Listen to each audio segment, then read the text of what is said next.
Electric.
Major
Said I hate to see you go, but you're always back for more.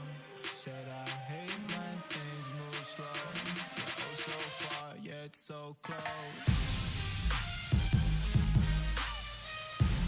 Oh, so far but so close. Oh, so far but so close. Oh, so far but so close.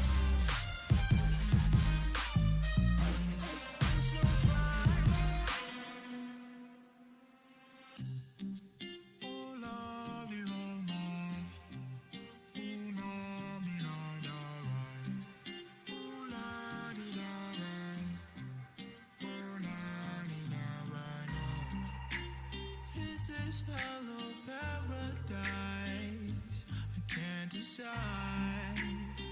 Show me the light, show me a sign. Said I hate to see you go, but you're always back for more. Said I hate when things move slow. Oh, so far yet so close. Oh, so far but so close. Oh, so far but so close. Oh, so far but so close. Oh, so far. Oh, la, di, la, la. Oh, la, di, la, la, la.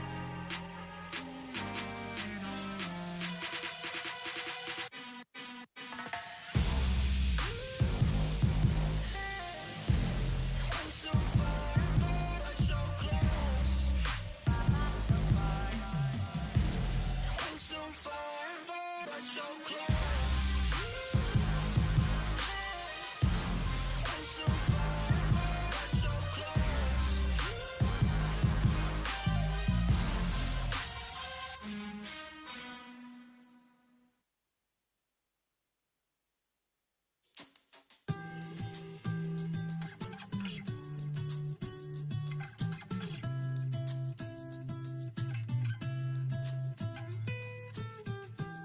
You got me off the ground, and I was earthbound. When my mirror was invisible, 'cause I was waiting for a miracle. Hey, you got me off the ground when I was earthbound. Hey, 'cause I was waiting for a miracle. You're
FAK 有没有办法赶走？拉扯。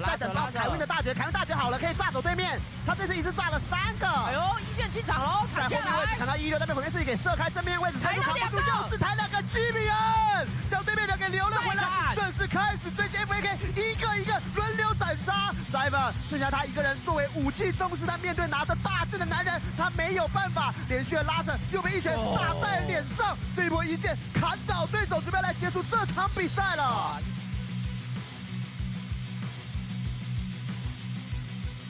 是不是这里 TP 要再来打 FAK， 想要这里决胜负 TP 来了，要来决胜负了。闪现点，凯文目标抓的是16，看到了对着地表直接交闪，这个安全16位置的位置太好了，打满，野地随便玩直接被控制住，一剑将人头先拿杀，随便电，风想进来，但风的血量其实没有说很好，被 Q 上给卡了起来，但杰力的伤害真的是爆表，一瞬间是 triple， 一瞬间是夸抓。哇，最后一个来杀了4颗人头，在后面就是直接将对面人全数收光。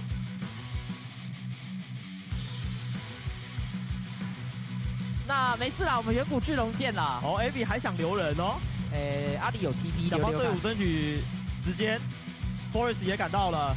有听到人，但是 Abby 可能变成一个集火的目标，回头还在砍，比场被打退。慢一下，阿里有第4秒，拖到他 TP 来再翻。而且维尔哥是没大绝 ，Abby 这里有点卖太久的时间，这里可能要直接倒地了。OK， 没关系，阿里跟龙来了。死不出啊，怕不出来，这里 Q3 被闪现躲掉，想先抓 Gemini， 回头维尔哥你再保，但是因为这 Gemini 都没有死，还能追吗？被 Marvel 给喷死，局面位置很危险，将那个闪现往后走，一剑之后回头再开劈，一剑砍进来了，一剑开喷人，这里拿了一个 double 又回头抢走，你再压在阿里身上，一剑 Q1 砍到。这里清晨有清到，但是一剑还在追。没闪有闪，交闪先往后走了，还要不要拼一波？好。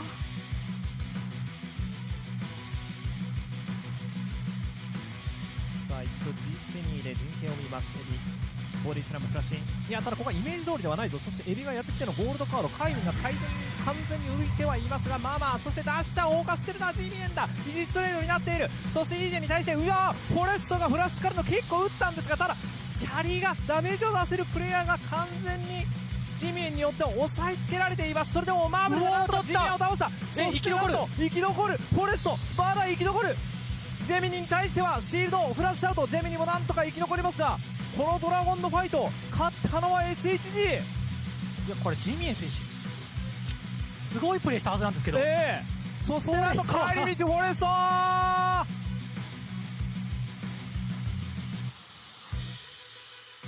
Yeah, Forest using that smite just before, but maybe they're going to find a way in, and if he gets taken out, they won't. Nice Tempered Fate going to keep him alive just that much longer, but he's going to lose that dragon in the meantime, in the middle of that Bard ult. Nice usage of abilities here. They find their way onto Eminem, and Eminem's very, very low. He goes down, but Jiang's going to reset. That's one, that's two, it's a triple. It's going to be Gemini who takes the next one, and a quadra kill for Jiang as Frank put the nail in the coffin.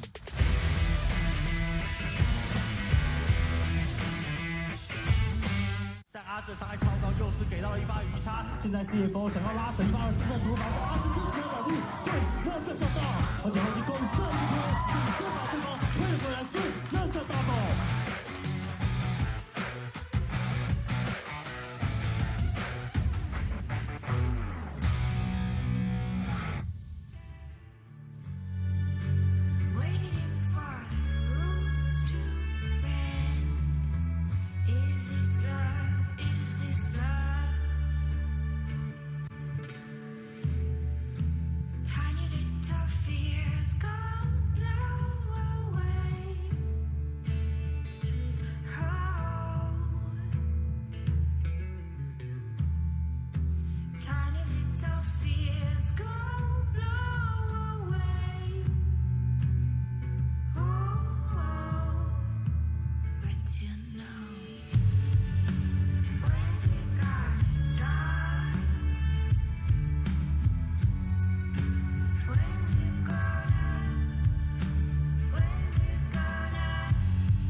looking for somewhere to hide.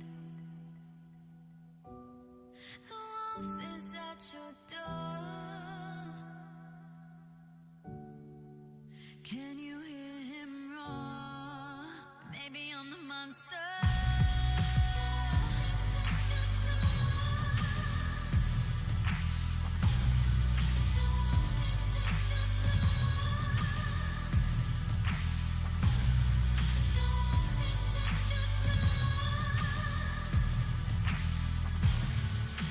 Can you hear him roar? Maybe I'm the monster.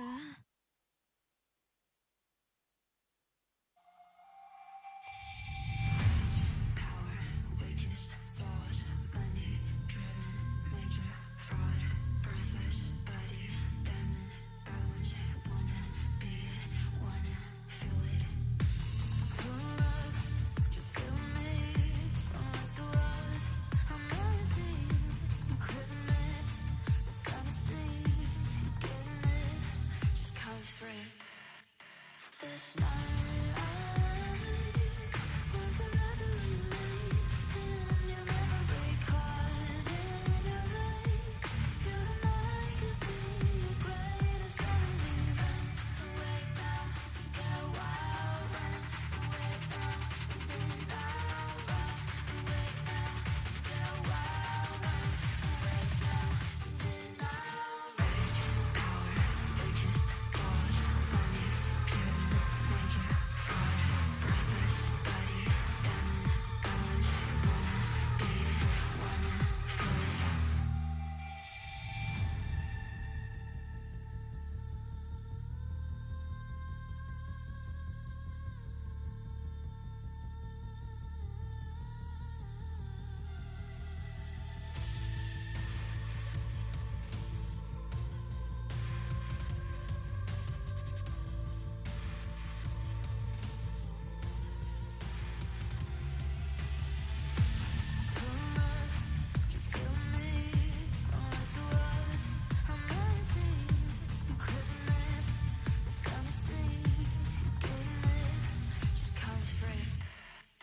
This night will forever remain, and you'll never be caught in your vein. You and I could be the greatest enemy. Awake now, get wild, run. Awake now, be loud, run. Awake now, get wild, run. Awake now, be loud, rage, power, weakest thought, money driven, major fraud, breathless body, diamond bones, wanna be it, wanna feel it.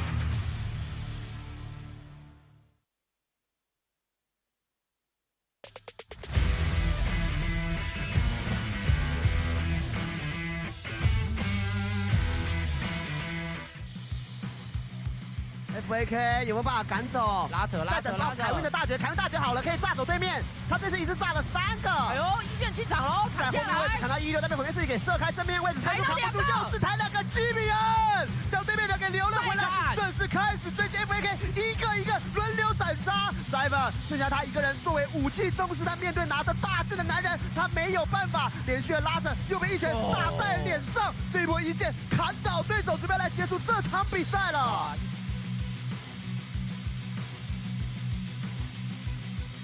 准备这里 TP 要再来打 FAK， 想要这里决胜负 TP 来了。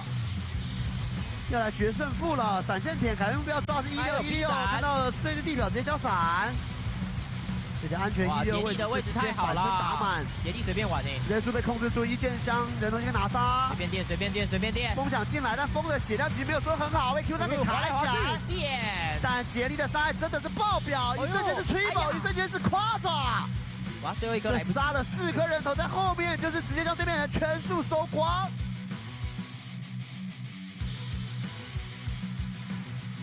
那没事啦，我们远古巨龙见了。哦 ，AB 还想留人哦。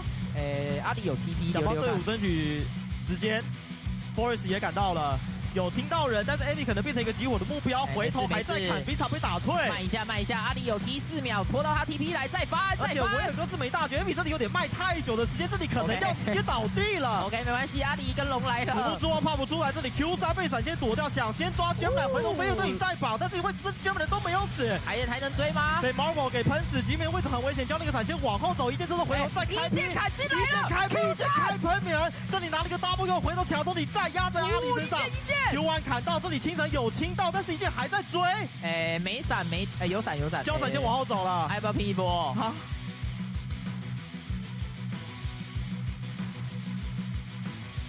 さあ一度 G ステニーで陣形を見ます。ボディスラムクラッシン。いやただここはイメージ通りではないぞ。そしてエビがやってきてのゴールドカード、カイルが完全に浮いてはいますが、まあまあ、そしてダッシャーオーカステルナー GDN だ。イジストレードになっている。そしてイージェに対してフォレストがフラッシュからの結構打ったんですが、ただキャリーがダメージを出せるプレイヤーが完全にジミエによって押さえつけられています。それでもマーブルがジミエを倒した。生き残るフォレスト、まだ生き残る。ジェミニに対してはシールドをフラッシュアウト、ジェミニもなんとか生き残りますが、このドラゴンのファイト勝ったのは SHG。 いやこれジミエン選手すごいプレーしたはずなんですけど、そしてなんと帰り道フォレスト。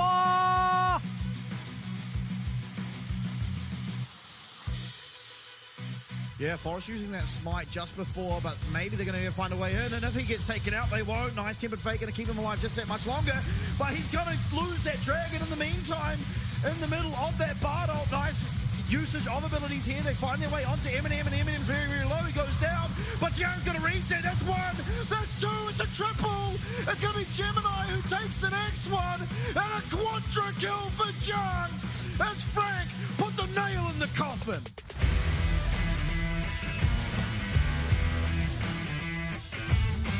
但阿哲伤害超高，又是给到了一发鱼叉。现在 CFO 想要拉神发的直接图法，阿哲第一颗倒地，所以热射上到，而且后期攻这一波，这把对方退回来，所以热射大爆。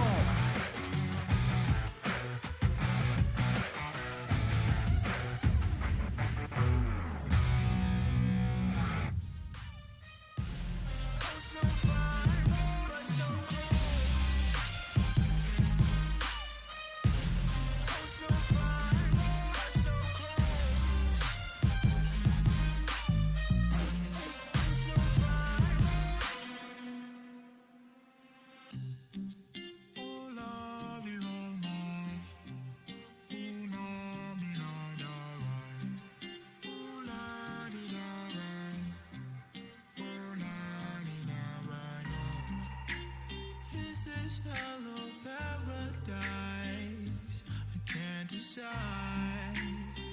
Show me the light, show me a sign. Said I hate to see you go, but you're always back for more. Said I hate when things move slow. Oh, so far yet so close.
Welcome back, ladies and gentlemen, to our lower bracket finals here of the PCS Spring of 2024 between CFO and SoftBank Gaming. And of course, it's all brought to you thanks to Riot Games, Carry International, and the Grand Halai Taipei, who have managed to keep SoftBank well and alive and fighting for that PCS playoff win, and of course, our representatives in the MSI. And now I will once again be your host, Vestian. Alongside me, it is Low. Yeah, and SoftBank have needed that rest, haven't they? They've gone to 5 every single game, 15 total games played now, and they got to skip most of the playoffs. They did. They got the first round bye. They also missed the play-in stage of the playoffs, and still managed to play up the top. I think they've played the most games. Yeah, somehow.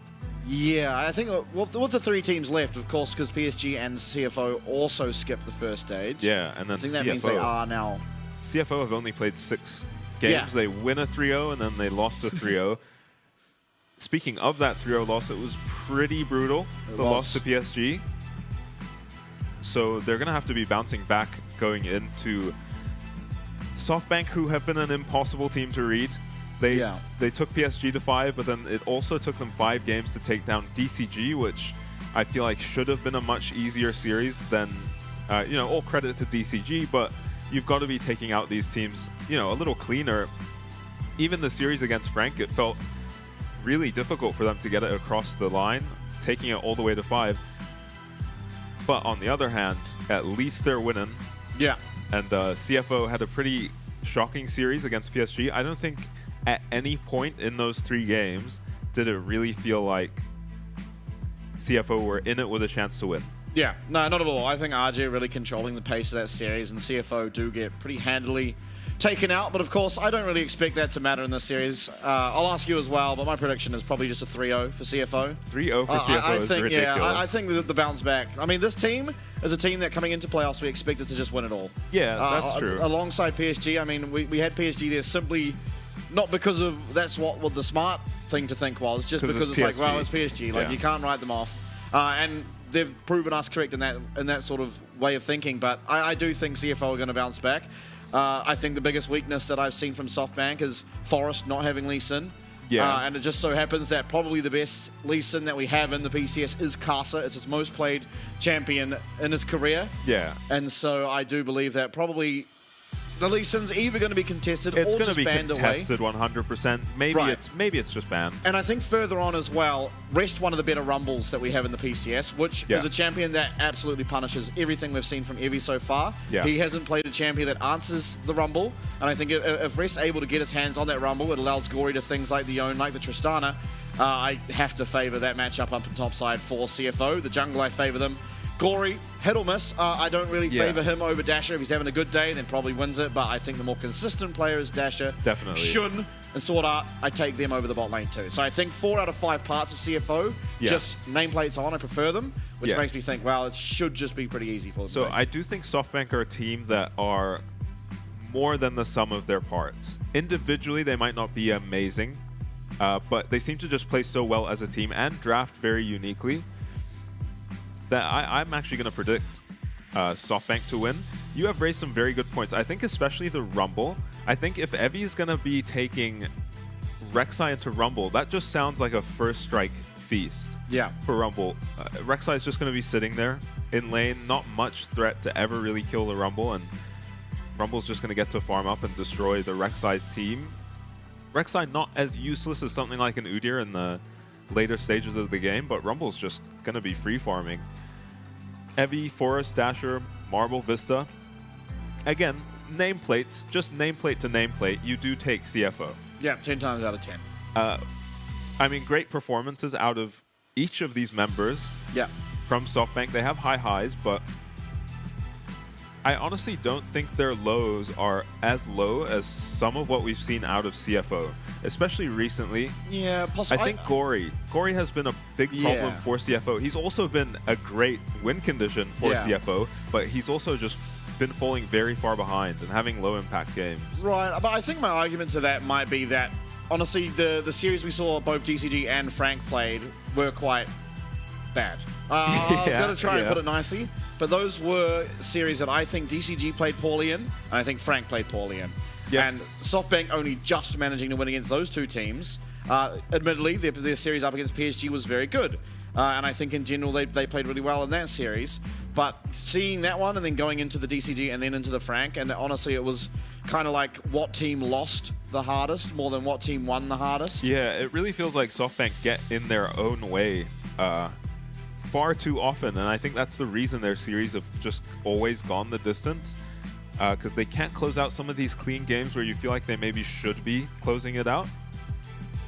And yeah, story of the series, I think SoftBank have made it further than any team outside of the PCS in our playoffs, making a great run, making a great showing of themselves, and have made a great showing, regardless of if they're gone after tonight or not.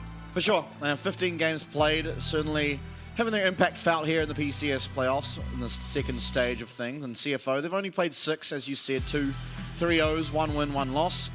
Honestly, stats, it's kind of hard to read into because CFO, they lose quite a lot of their stats to the PSG series. Such a small and having sample way size. less games. Yeah. Also, they've gone up against just better teams in general. They went up against Frank and then PSG, whereas SoftBank got to face DCG, then they got to face Frank. Yes, they went up against PSG as well, but ultimately it was just 5 games against Frank, 5 games against DCG, and CFO haven't been able to get those sort of boost to the stats, maybe you'd say. Yeah, you'd imagine CFO's stats would look pretty good if they got to play against some of the weaker PCS teams. And Forrest Lee Sin, as we've talked about, he looks like a completely different player on the Lee Sin. Can just take over games from literally minute 1. 25 stacks. Yeah, that's a great tagline for us. Korean Lee Sin is no joke. I like that. The unstoppable excavator. Yeah, digging around, tunneling around the map, and Evie has just solo won some games for his team as the Rek'Sai. I think the first game he played Rek'Sai up against DCG, I want to say. Yeah. He kind of solo won that game. I don't really think he was that impactful in the rest of his games as Rek'Sai. Yeah, and the Renekton was his big carry oh pick. yeah, I remember the Renekton pick against PSG. And the Rek'Sai is just mostly a neutralizing pick in the top lane, but it is a very good neutralizer in the top lane. Just immovable in lane, plenty of wave clear, and I think importantly has impact later on into the game, which is something, again, we say that Udyr kind of doesn't. The only player that makes it look like it does is Arjun. Yeah. No one else having even close to the same effect on that champ. Yeah, Udyr will fall off, whereas Rek'Sai just won't. Rek'Sai maybe... It becomes a knockout bot, but it's a knockout bot that is very mobile and can pretty much do whatever it wants. CFO's key picks now, 9-0 on the Lucian is Shun. Obviously, that's going to be paired alongside Melio or Nami, which we're not going to see up here. As I said just before, Castle's most played champion in his career, Lee Sin, the ancestor Lee Sin legend. Yeah, he's been around for a while and been playing Lee Sin the whole time. A cheeky back to comfort maybe for rest. Wouldn't be too surprised to see the Cassante, but I think it's going to be an answer more than a blind pick these days. Doesn't feel like you really want to play that champ into some of these carries that you can pull out nowadays in the top lane. The Renekton kind of suffers against that, and Evie's looking pretty good on the Renekton, so maybe not giving him a free lane could be the win con.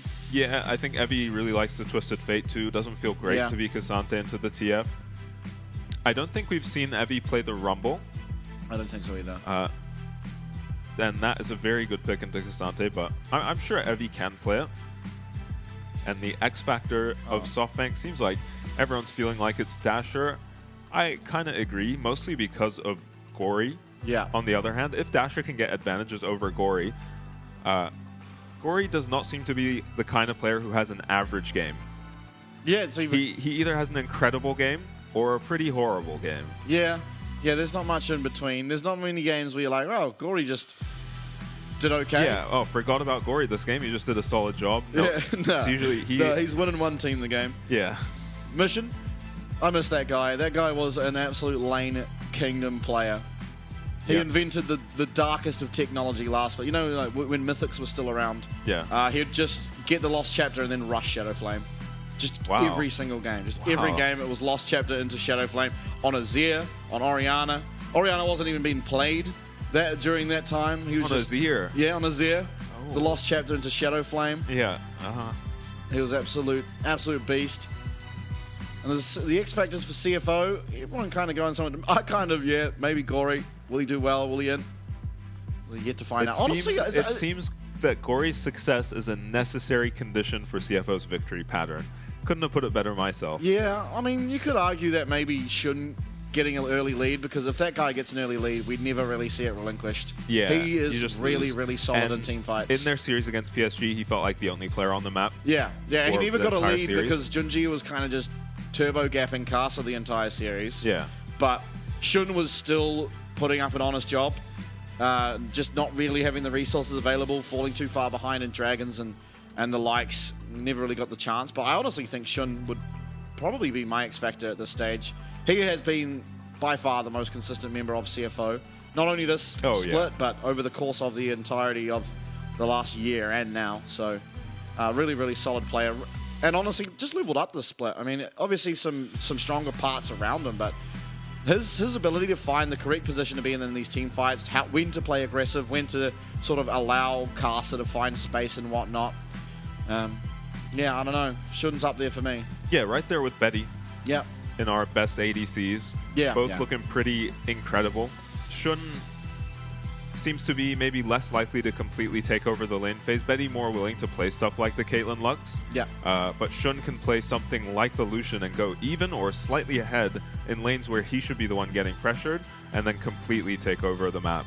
Yeah. And we'll see if he gets his hands on the Lucian, because he is 9-0 on the that's a pretty crazy stat. Yeah. Imagine just being that good. Right, Trash Talk teaser. We'll be back in a second. 目前 CFO 状态应该还行吧。那天打 PSG 被3-0，看起来状態很差，但我觉得我们状態还是好的。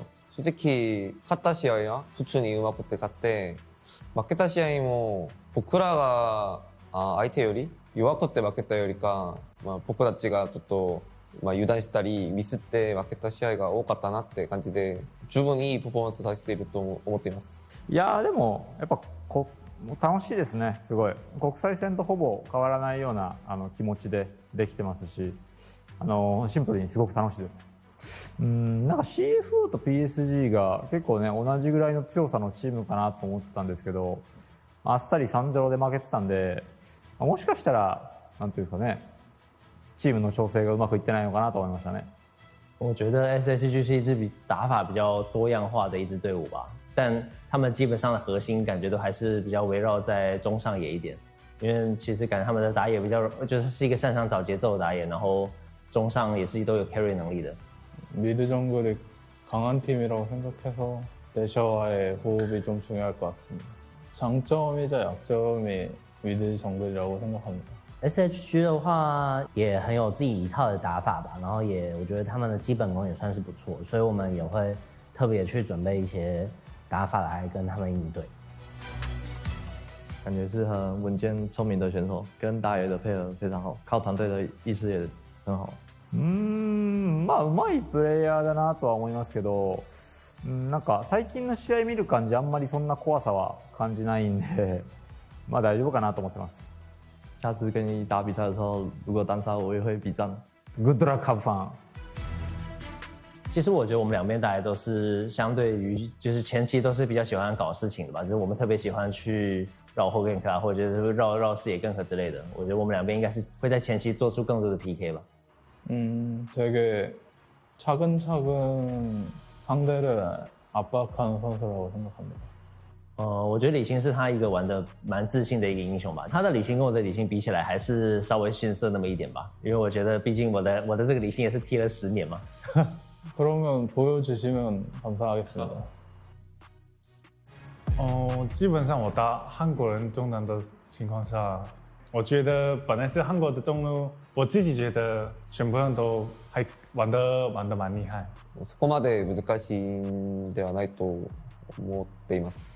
둘 다 한국인이지만 각자 이제 다른 리그에서 뛰고 있는 한국인으로서 이제 여기서 만나게 된 게 되게 영광스럽고 좋은 경기 펼쳤으면 좋겠습니다.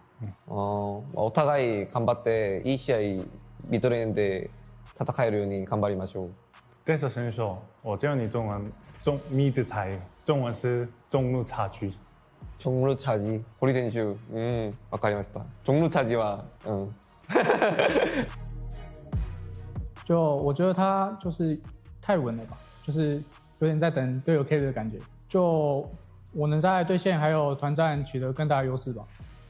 そうですね、すごく上手な ADC だと思ってて、普段からストリーミングだったり等も見て研究してるというか、その学習してる身なので、こうやってなんかオフィシャルな場で戦えることに対してすごく光栄だし、そうですね、手堅い相手だと思うんですけど、しっかりレーンからも勝ち切っていきたいと思います。如果对上我的话，如果你再怂下去的话，那你们就赢不了。PSG 戦でそうです、ルシャンナミにピックして自分がスモールダーってセーフティーなレーンだったと思うんですけど、それでも PSG でも僕らに勝てなかったので、CFO はどうなるかなっていうちょっと感じですね。Vista 的话，之前好像是有在 LCK 打过吧，对，所以我其实之前看也是算是有印象这样子。然后打 PSG 的时候有玩那个牙术嘛，就我觉得其实他们英雄池也蛮深的，但是其实我们也准备了很多就是杀手锏吧，所以我觉得会挺有趣的。ソダット選手もうまいと思いますけど、でも俺はなんかあんまり相手を見えなくて、もう俺が最強で思いましたから、あんまり気にしてないです。就打 SHG 的话，我觉得就当热身吧，毕竟我们的目标是冠军。野田さん27歳ですから、俺が若いので、俺が試合早めに終わって休ませてあげます。俺明日を確保しよう。扣，亲爱的 SHG， 你们11点退房间已经到了。負けたらすぐチェックアウトさせるぞ。ホテルのプールでもう祝勝会の準備できてるんで、もしCF が負けたら全然呼びますよ。祝勝会僕らの。 이제 LJL은 여기서 저희에게 패배함으로써 집에 돌아가게 될 것 같아요.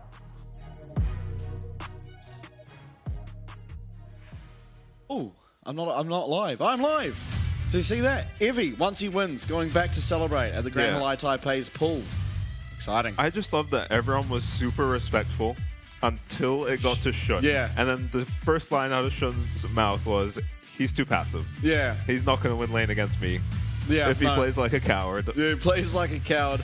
Honestly, the winners of that trash talk, I think, were Shun and Vista. They brought it. They were really bringing the heat. Yeah, and Vista's Japanese is pretty impressive, right? He's Korean. Yeah, Dasher as well. Dasher was speaking Korean. Japanese as well. Yeah, I didn't notice.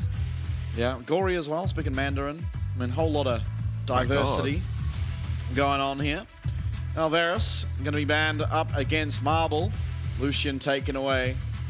He said in the trash talk that Shun and Sword Art weren't able to beat PSG in lane as the Lucian Nami, so what can you do against me? Well, don't even have to find out, as SoftBank do just ban that away. Yeah.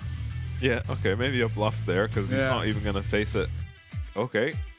We're banning every ADC at the moment. You kind of have to ban Kalista, I think, if you're SoftBank at this moment, unless they have something devious prepared for the Kalista.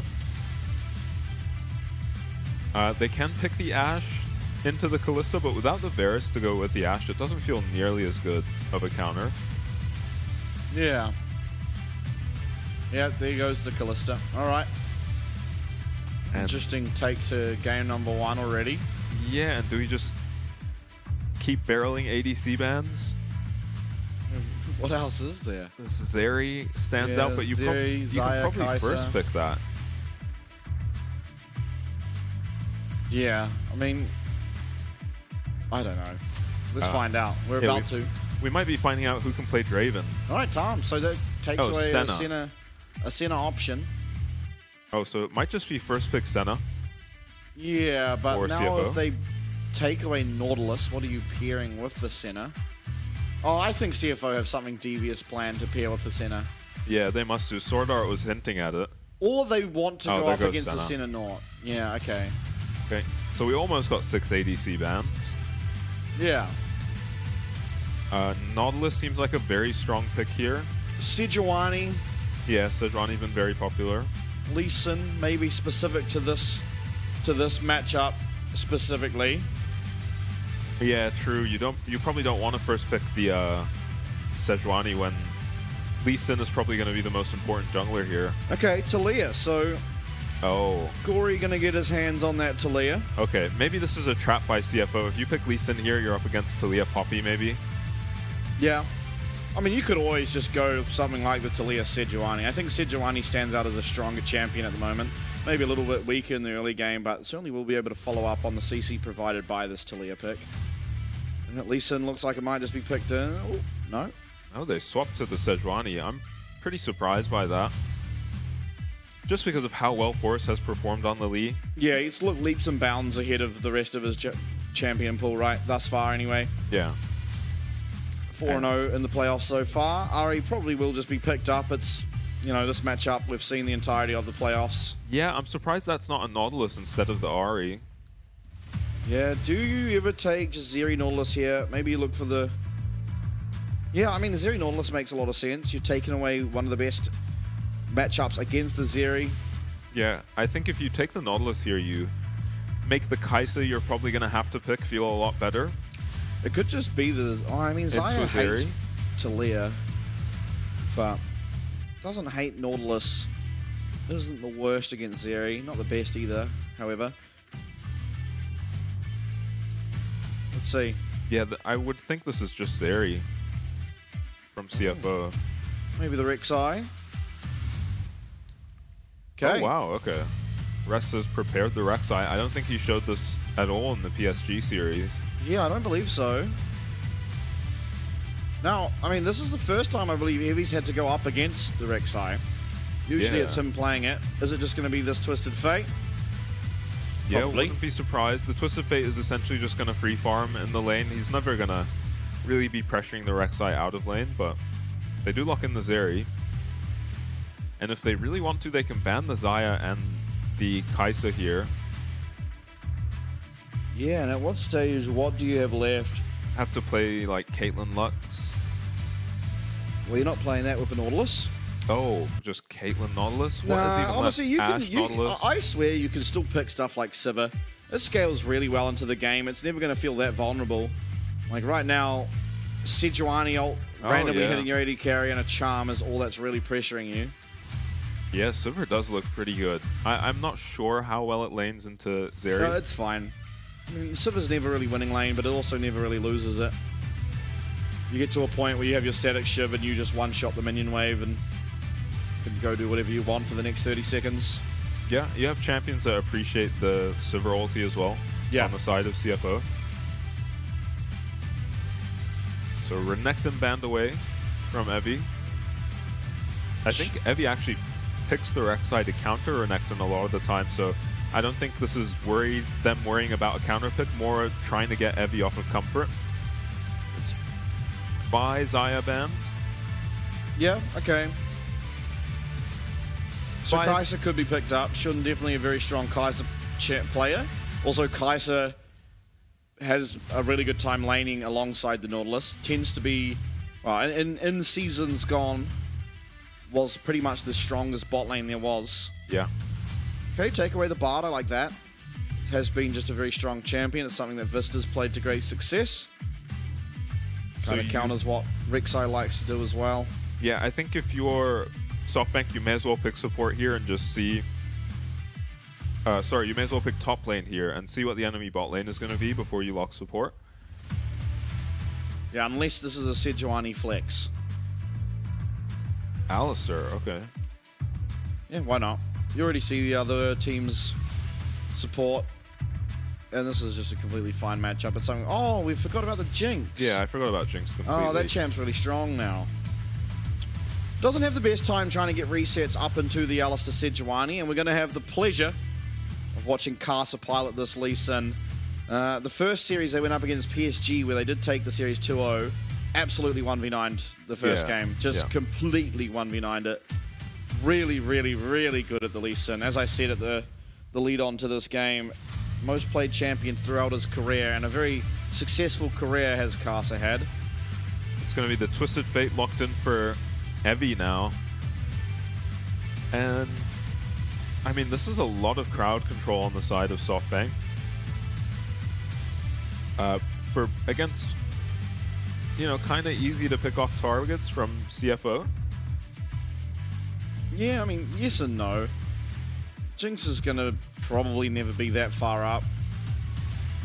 And honestly, Rek'Sai, you're probably not catching out. Lee Sin, very mobile. Yeah, they might. Talia has a pretty decent job, way to put out some form of disengage. There is no real good pairing with Sejuani this game. Yeah. For SoftBank, which is really strange.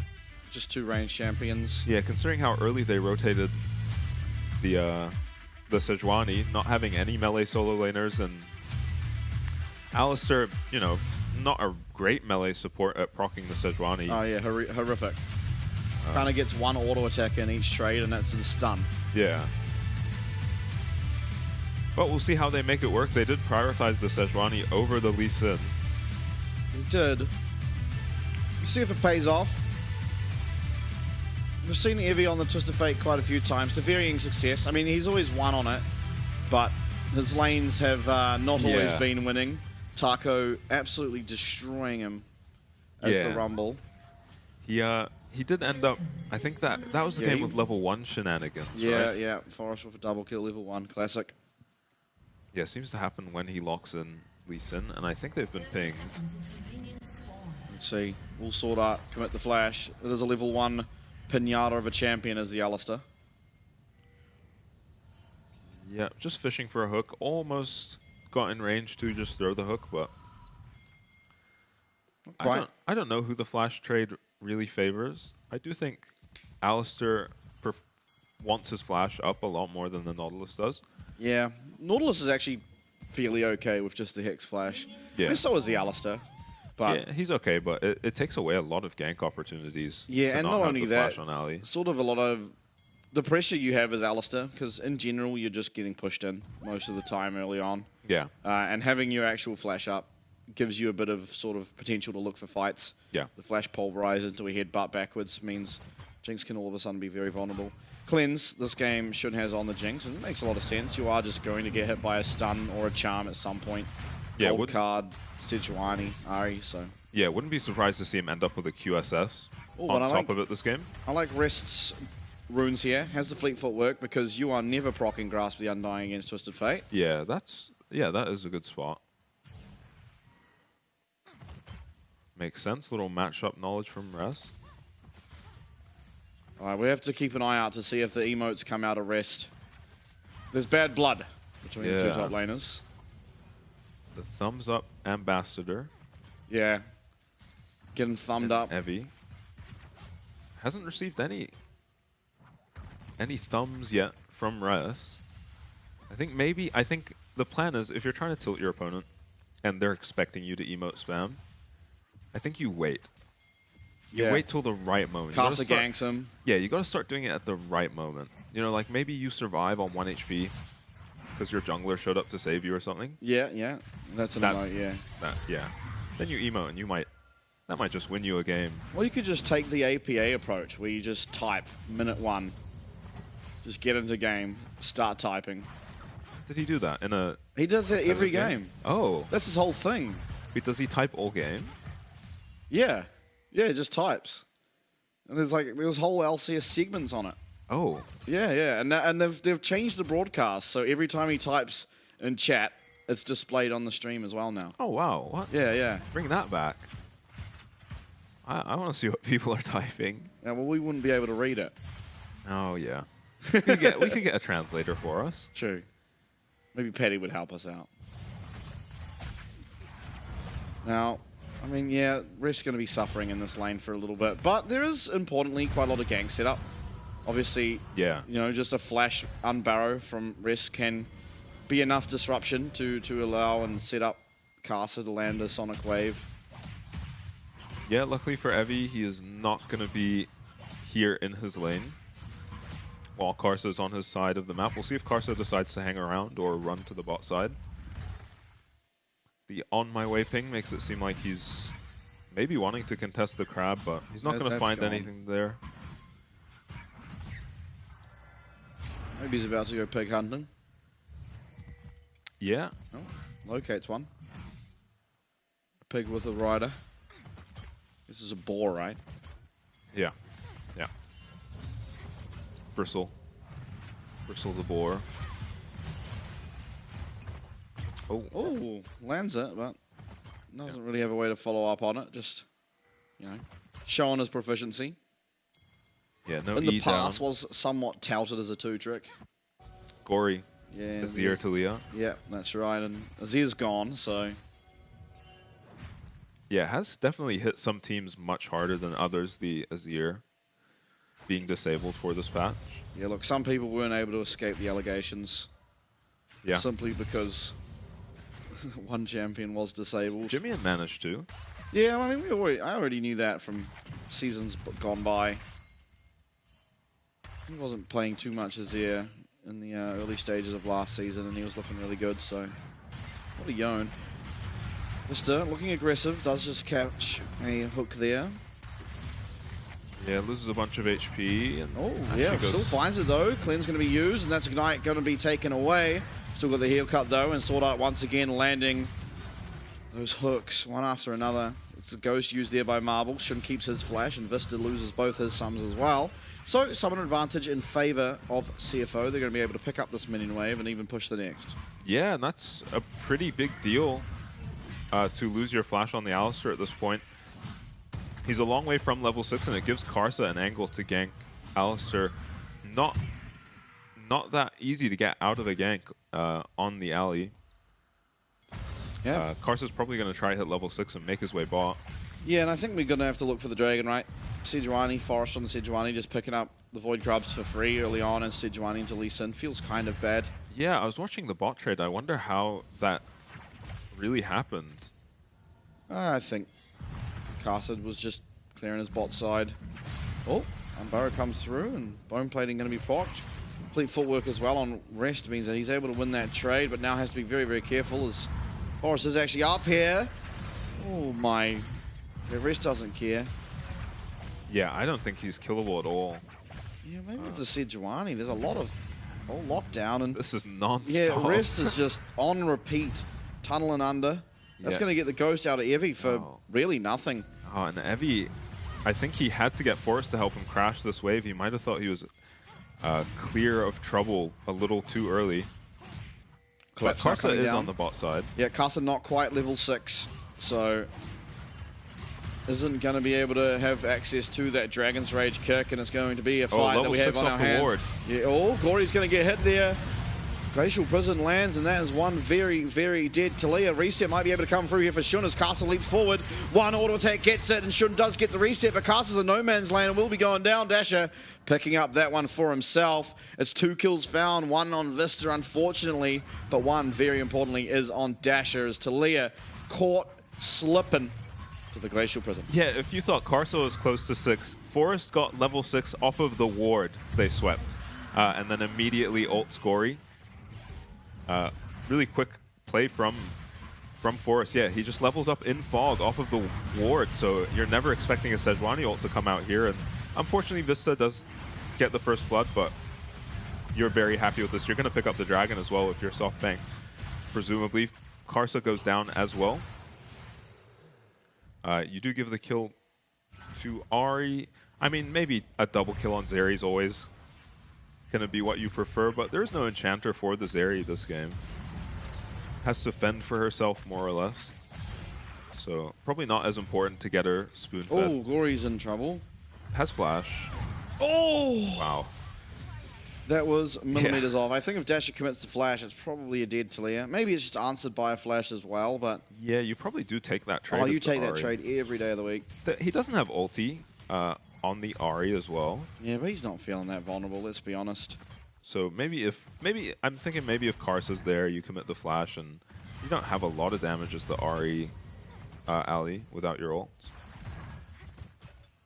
In any case, Yeah. Gory was able to get out of there, has picked himself up the Merc Treads as well, which is something we tend to see into the Ahri matchup. A lot of skill shots, a bit of CC as well, so getting tremendous value out of those boots. And Casa, he's down here, but it is well known where this guy is. Is he going to get Arctic Assaulted on? He does have that safeguard, but the flash, the two-man pulverize. Hook comes through from Sword Art. Maybe they're able to trade one back, but it's Dasher picking up the first in this one. Through comes that lightning crash. Shun does get a reset, but he's going to have to just run away as Sword Art's going to commit his life as well. And it's a double kill given over to Marble, who's now 2-0-1 on the Zeri after a quick and decisive play with great vision usage from SoftBank Hawks. Yes, SoftBank managed to force that just through the Talia Shattered Earth.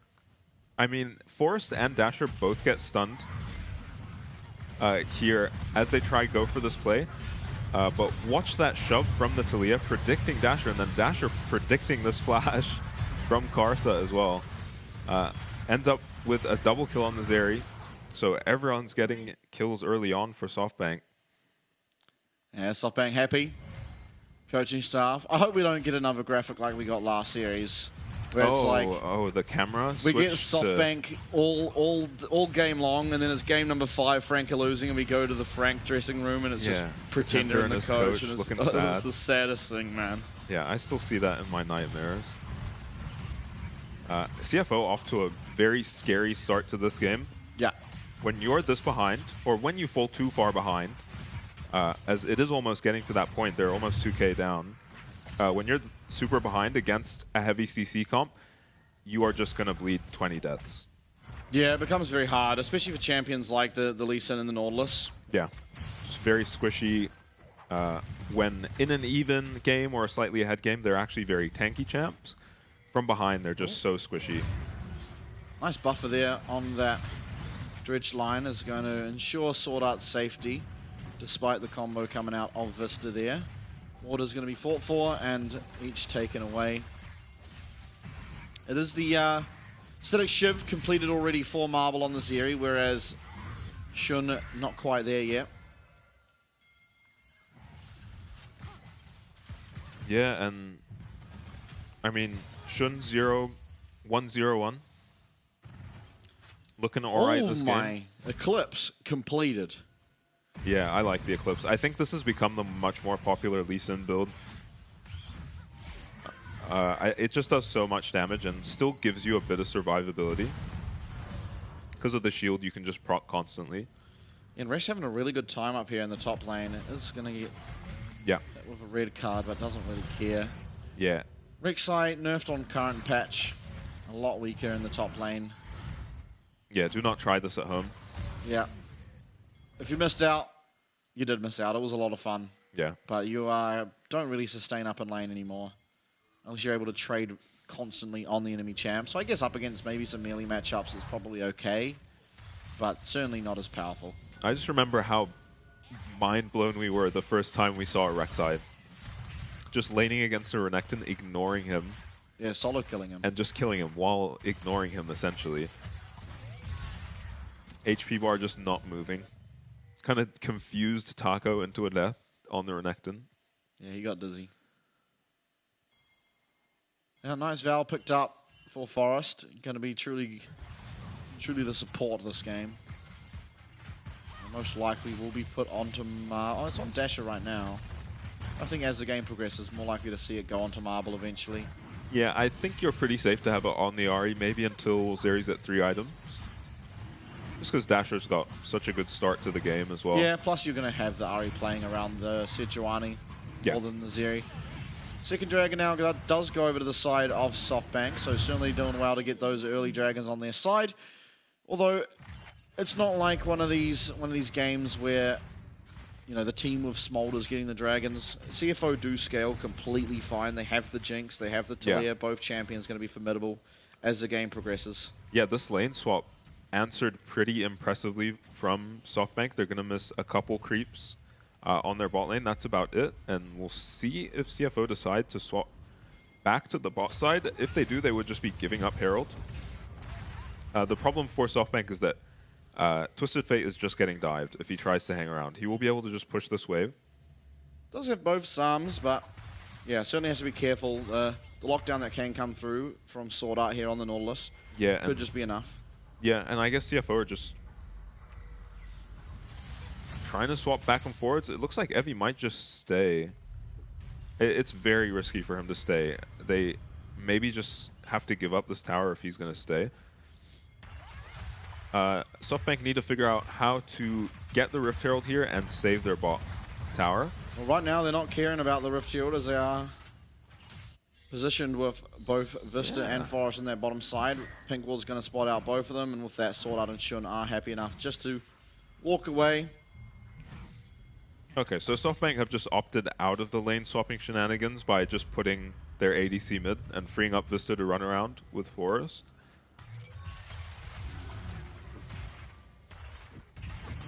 Yeah, CFO honestly putting SoftBank into a scary situation there just because of how quickly Jinx can take towers and just snowball a tower into a second tower. If you overcommit for the Rift Herald that CFO are not contesting there, you get your TF dived and a kill on the Jinx, probably a tower, at least a tower on the Jinx. So SoftBank have navigated these lane swaps really well. And I wonder if CFO will contest. I think this is the type of game that is going to tell us a lot about where CFO are at mentally after their PSG series. Because they're behind, it's by no means lost. Yeah. And they're looking perfectly fine from behind. They've actually clawed back 1,000 of this gold lead that SoftBank had. And it's almost back to just 1k now. Yeah, now Rest does finish up the Sunfire Cape. Forest going to hop into the whip. Forklift license generally present. Yeah, and CFO end up getting a tower for a Rift Herald, so very worth for them, especially if Rest can get up here to defend this tower. And it's getting kind of hard to play these side lanes with the Twisted Fate at the moment because he's just so easily dived compared to the Rek'Sai, who at this point in the game is just not realistically diveable. Unless you bring 4 members probably to kill it. Yeah, now not optimal lane assignment for Rest, as he has opted into the Sunfire Cape, is going to kind of suffer against the Ahri until the Spirit Visage comes online. Might have access to the Spectre's Cowl now with this recall that is coming through, but there on your screen, gold difference going down a little bit over the recent minutes. Back in, well, not yet in favor of CFO, but in that trajectory. Yeah, it looks like SoftBank are actually swapping the Twisted Fate back into the Rek'Sai, which I guess is fine. Evie was doing perfectly fine in that lane, and he's almost got his rapid fire cannon, which for this Twisted Fate just almost feels like critical mass. Once he's got rapid fire and you've got even a slight lead or an opportunity to go, it can snowball games really quickly. I'm excited for these team fights. We essentially just have 280 carries at reset. You know, Zeri doesn't, but kind of similar concept. You know, as long as you're able to hit these Qs or autos or whatever you want to call them as the Zeri, then you are just constantly stacking up movement speed. The exact same thing as Jinx does. A lot of AoE, a lot of range. And both teams can essentially just pick a target and kill it. Yeah. One through CC and the other through pretty much raw damage stats during Elise and ult. Much harder targets to kill on the side of SoftBank. It's going to be difficult if you want to get this Jinx reset off the Sejuani or the Alistar. Right, but arguably more reliable CC for CFO with the Lee Sin kick that can come through after a dredge line or even the depth charge. So CFO starting up the Dragon. Yeah, Evie's in the side lane, does have Destiny available. CFO going to have to navigate their way around that Twisted Fate ult. He's probably just going to come play in his back line. There he is. He just teleports here into the river. Forest now, Blast Cone over. Watch out for Dasher. Rest is going to be marking that Ahri. 3,000 HP now. Castle's going to have to win his mind fight. Castle's going to get locked up by that Glacial Prison, and very low now is the Dragon, but Rest is in the pit. It's going to be smited away. Reset number 1 should be coming through from Shun. No, flash forward. It's going to be connected onto Forest. As Corey's gone through with that Weaver's Wall mark with the flash. Should be getting another reset onto Forest, who's in the wrong side of the map. If he does land that gold card, but it's not going to matter as Shun does flash over the wall, and 2 kills for CFO, but sole point now for SoftBank Hawks. Yeah, you're still probably happy to get the 3rd Dragon if you're SoftBank, but that teamfight was a disaster for them. I'm not really sure what went wrong. I think Vista just commit to keeping the Lee Sin away from the Dragon. And ends up giving the reset, and once the Jinx gets the first reset, the team fight becomes very difficult, and a flash hook followed up to make sure they could pick up a couple more kills. Oh, sort of missing the hook there. Could have been critical. Yeah, he does play the rest of this fight very well. Vista just trying to pull CFO away from his team. Karsa with actually a really intelligent kick back towards the fight, and Sword Art with a flash onto the Sejuani to just continue the fight while they've got the Jinx reset. Evie is actually doing so much damage at this point. Shun even losing his flash there. Yeah, I'm not sure he had to use it, but it's always better safe than sorry. Yeah, we could see that the entirety of SoftBank had just given up on that fight. Yeah, exactly. But Shun, is getting stunned on the other side of the wall. Could be death for him. He doesn't maybe have the vision or the awareness in that fight. It is very hard to be aware of your entire surrounding in the middle of a team fight, of course. Yeah. Do you really know where Dash has gone on the Ahri? Because that's really the person you have to watch out for. 2 items now. Got that Banshee's Veil completed. Yep, gonna make these Nautilus ultis essentially lose another potential target. Yeah, it's pretty hard to ever get that off, but with the Spirit Rush now down, CFO are going to be very happy about that. Yeah, but it also does the Banshees leave you completely free to make those kinds of plays where you can Ahri ulti into a Nautilus's face without too much worry. Yeah, you do have to be careful of just getting hit with a Q and into an R. Yeah. And while you dodge out of that Q, the R's going to then knock you up regardless of having dashes or not. But it's going to be all okay. Seraph's now completed and Crypt Bloom on the way for Gory. It is already, of course, those 2 items as I talked about for Dasher. Kainic Recurn looking like it'll be the pickup for Forest too. Yeah, Marble, 2 items for himself. 2 Edge of Knights on the side of SoftBank.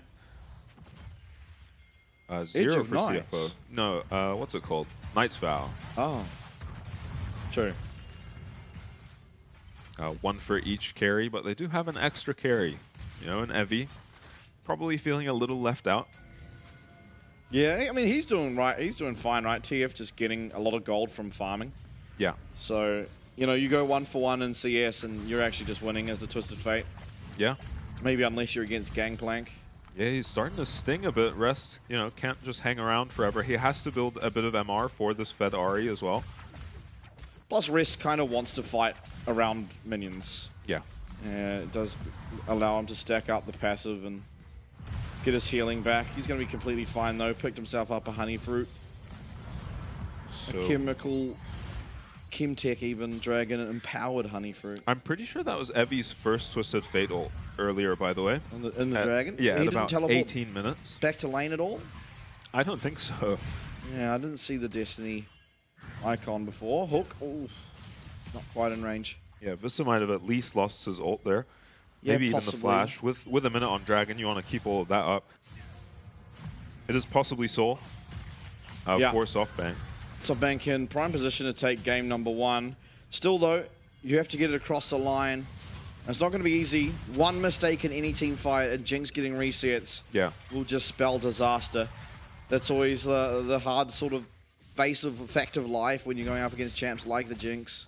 Yeah, and when CFO have just played from behind so well that they've not just maintained a deficit, they've actually closed it a bit.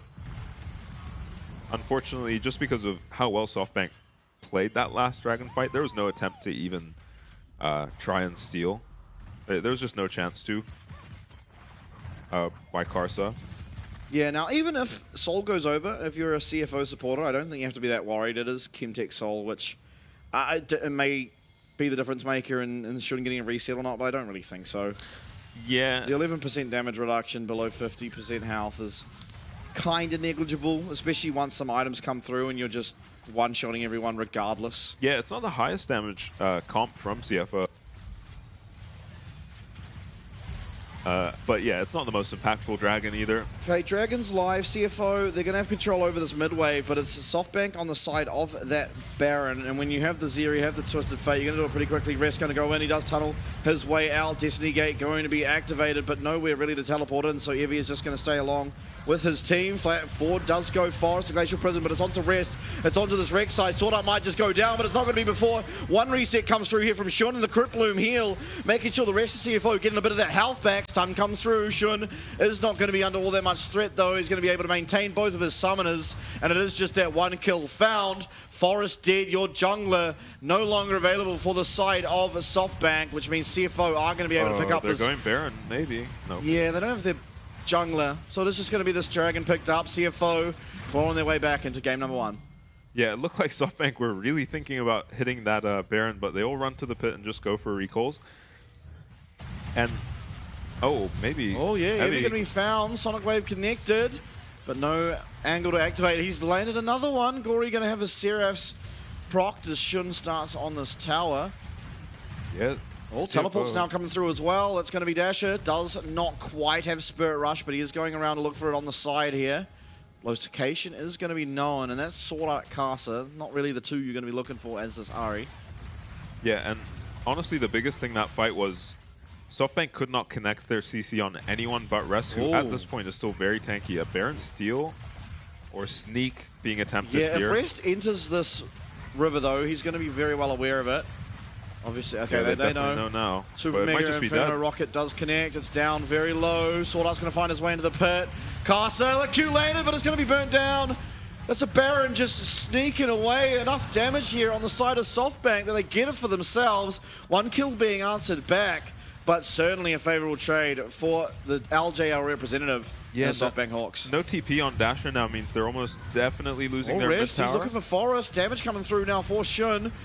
Maybe taking this tower. That's going to be a reset. You have to be very careful. Glacial Prison going to get that cleanse now out of Shun. Wasn't really under any threat, but again, probably didn't have the vision to realize that and just going to use that cleanse. Yeah, hard to gauge how quickly they'll get on the map with the Barons. And I mean, Forest doing an amazing job just stopping that tower going down. I thought they were certainly losing their mid tower. And I think if CFO had gotten more members there, they definitely would have been able to take it. And just delayed anything that SoftBank could do with this Baron. God, you wish your Jinx did not have 5 assists. Yeah. Castle, though, quietly 4-2-2. I didn't realize. Yeah, did not notice that. As the kills are now in CFO's favor. Just because of towers and the TF gold, it looks like SoftBank are still in the lead. Bit of CS in the solo lanes, going SoftBank's way as well. Yeah, bot lane tower going to be picked up here for SoftBank. It is also Dasher in the mid lane dealing with both Shun and Sword Art at the same time. Of course, Baron buff not going to be the easiest to take away. Yeah, Gory is being really annoying on this top lane because no one can go actually match him. No TP on Ahri, and Twisted Fate's ultimate is not a true global. He can't make it from top lane to bot lane. But they're going to lose are mid being tower. answered, yeah. This is Dasher just picking himself up that solo tower in the mid lane. Mid lane in and now going to be taken away. Rest lands a knockout. This is onto the Omega tank Sejuani. Cast are going to be reactivating and kicking. That's a Sejuani though. He's not got all that much damage. Should not even able to hit. He's the one that's going to be able to shred through those tanks. Destiny Gate now active as Rest being looked at. Charm connects. Weaver's Wall going to be used too, and now Dasher all of a sudden finds himself without any stacks, but it's Shun who's found, and Shun who was taken out. Lightning Crash does find that kill, and through goes Casa though, maybe going to be answered back. Rest very low. Casa trying to get away. Marble dashing forward, finds the kill. Gory going to have to flash. Short Art so low, but just able to get out. The stun coming through though. If he's found his way now onto that mid lane of Gory, he might just be taken out. In fact, he will. Marble though, he's very low himself. And now all of a sudden we find ourselves with only Sword Art and Rest. Somehow Rest gets his way out of there. And that's mid lane inhib taken for SoftBank Hawks as Shun caught slacking. Out of position. Yeah, punished without his cleanse up, and I don't blame him for getting caught out there. I got dizzy just watching the Sejuani run in a circle around in the jungle as all of Shun's team was just sprinting around chasing the Sejuani. After the Lee Sin kick, I really thought it was done, but they just kept committing more and more members, and Forest kind of just ran circles around them. In the meantime, Evie just TP'd straight onto Shun, who had no teammates around him. Yeah, I mean, Forest, you can watch Forest just running around in circles.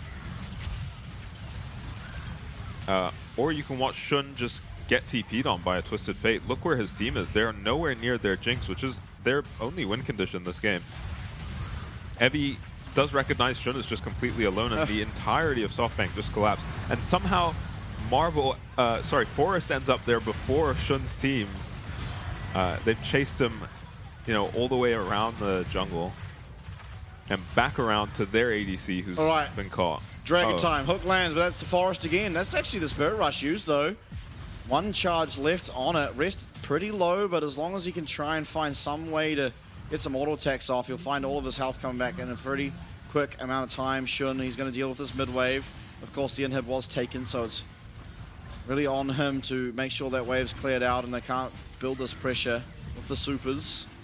Gory trying to get that shield away, that very, very annoying shield of Ari. Through comes that depth charge, and Rest has found his way into knockups onto Alistair Vista. Forest, once again, he's found himself in the middle of the team, and that's one reset coming through from Shun.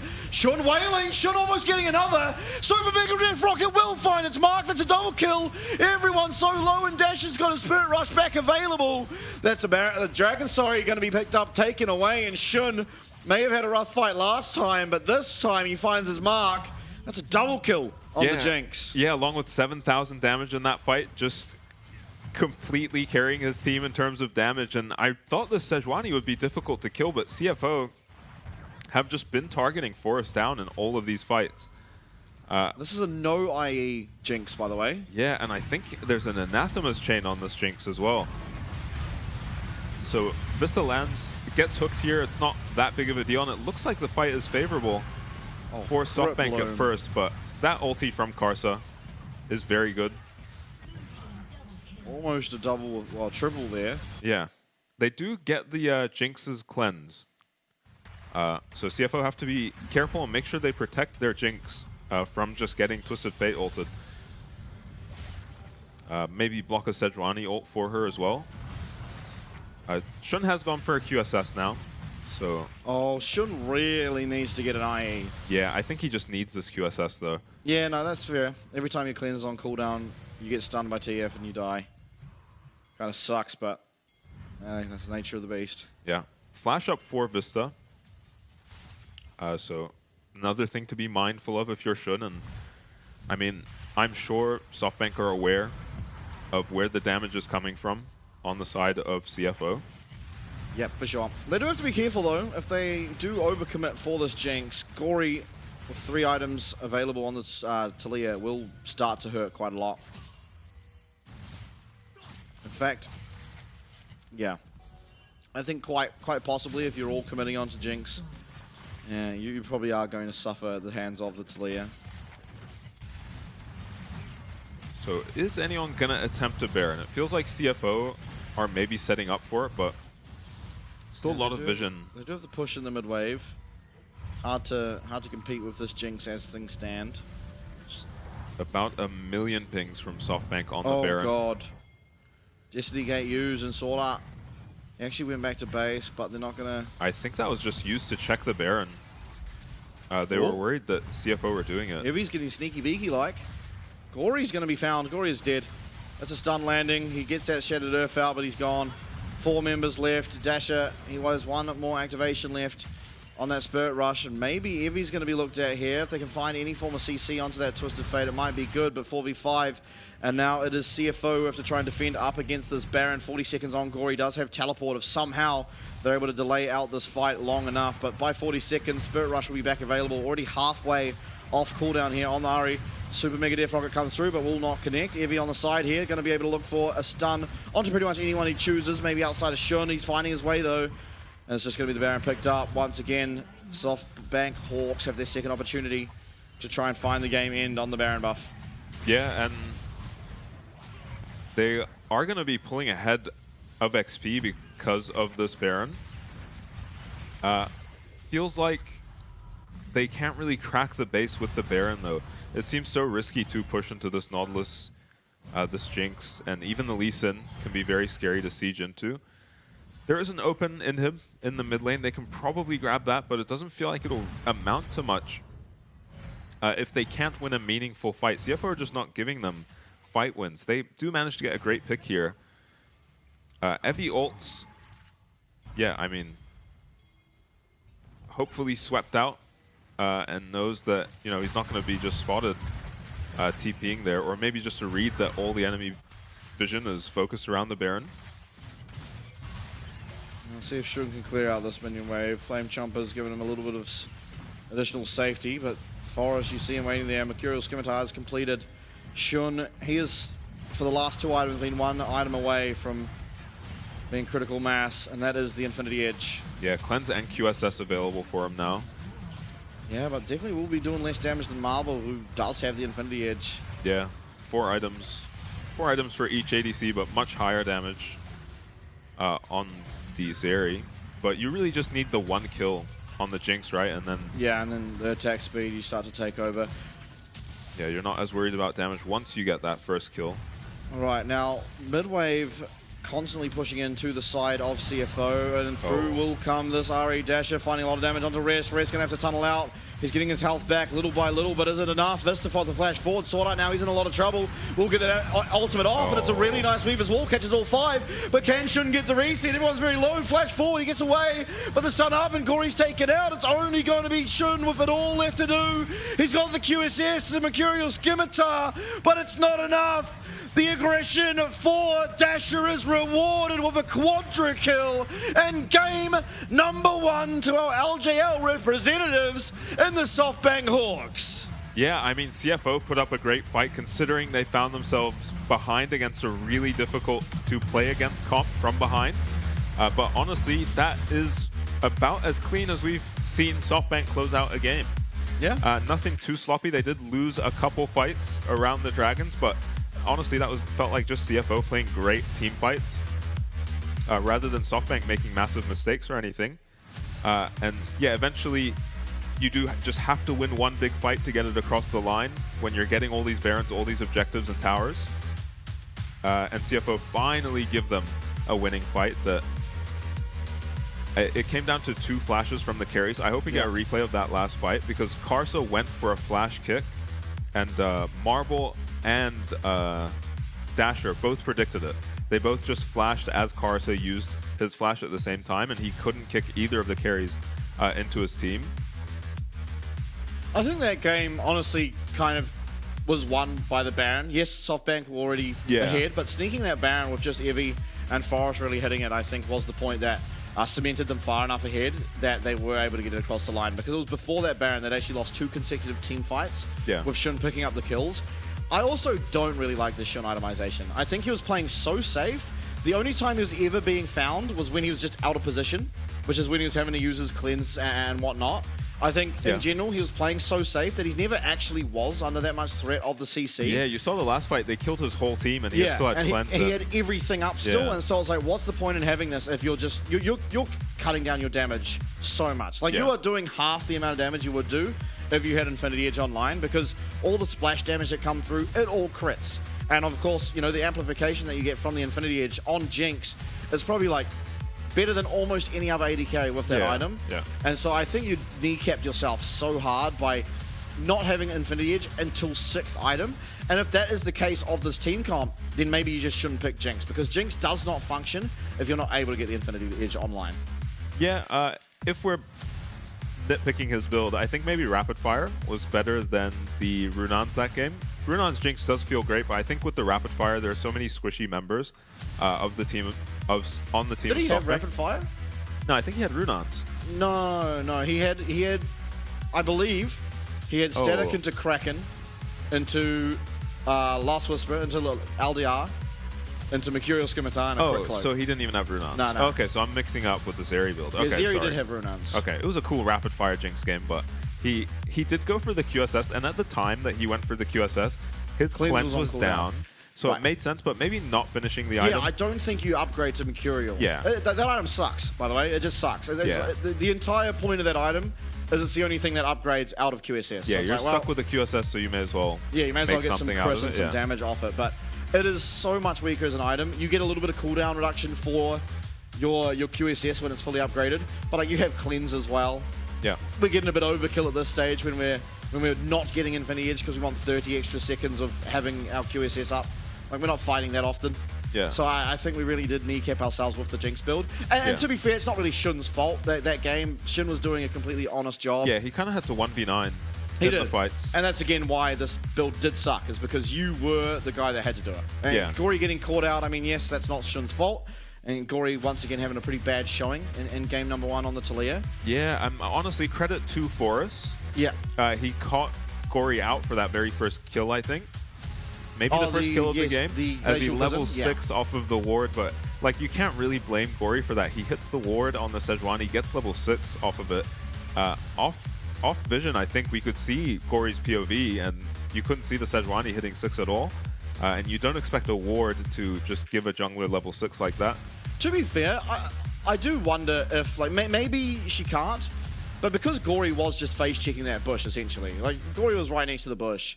Maybe he just dies even if Sejuani ult isn't there. Maybe like you just get jumped on by Sejuani, because we saw how long it took for the kill to be answered back by CFO. By virtue of them just being on the dragon, it takes them longer to respond than having the 4 people immediately there. Because it was like, the ult came through and Gory just died. It was half a second. Yeah, it was within an Alistar combo. So it was like, well, you probably just die without the Sejuani ult, but the Sejuani ult, of course, it helps. Yeah, and I think CFO played individually fine, but I think as a team, SoftBank were playing better, especially in the skirmishes. Yeah, for sure. And at this point in the game, Rest has stopped being a tank at all. Any of these carries just melt, and watch these flashes.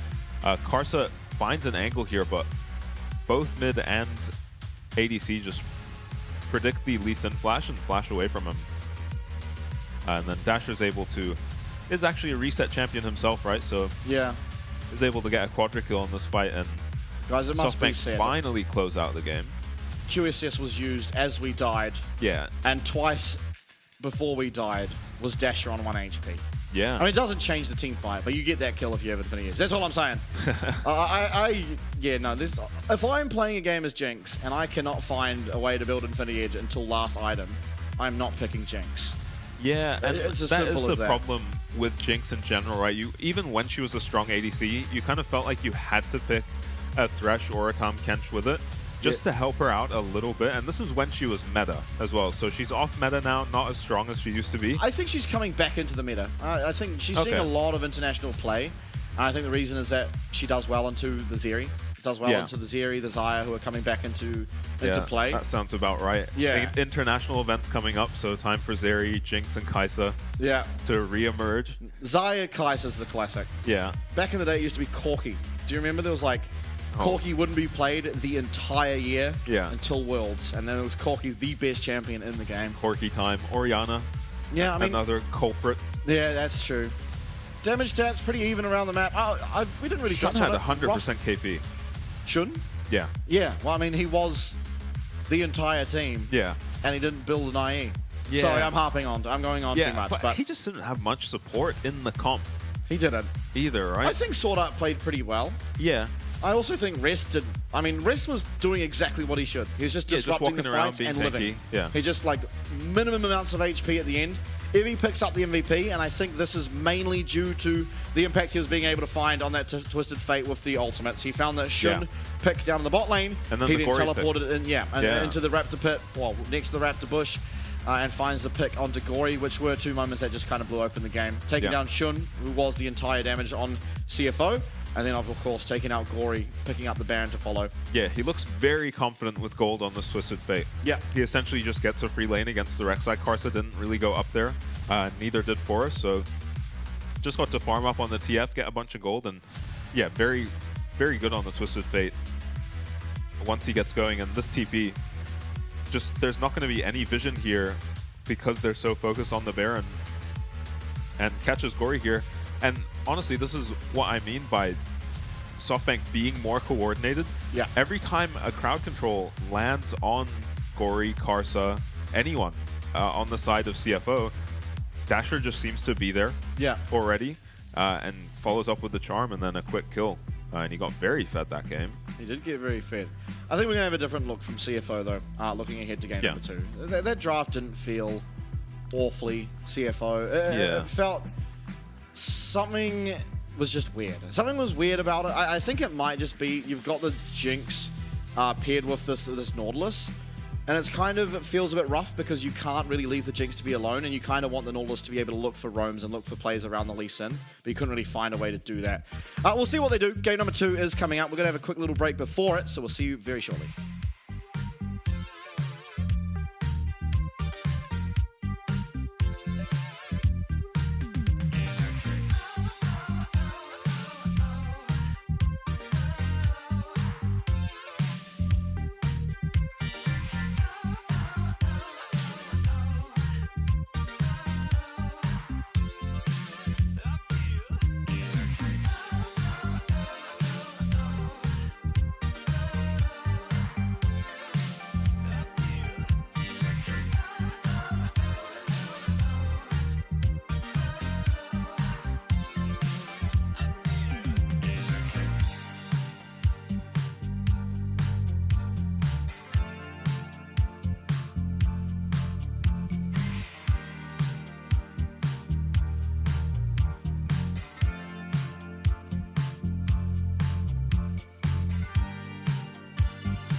Got me off the ground, and I was earthbound. When my mirror was invisible, 'cause I was waiting for a miracle. Hey, you got me off the ground when I was earthbound. Hey, 'cause I was waiting for a miracle. Like a fire, I feel safe in your wildfire, in your flames, in your barbed wire. You're wild, like a fire.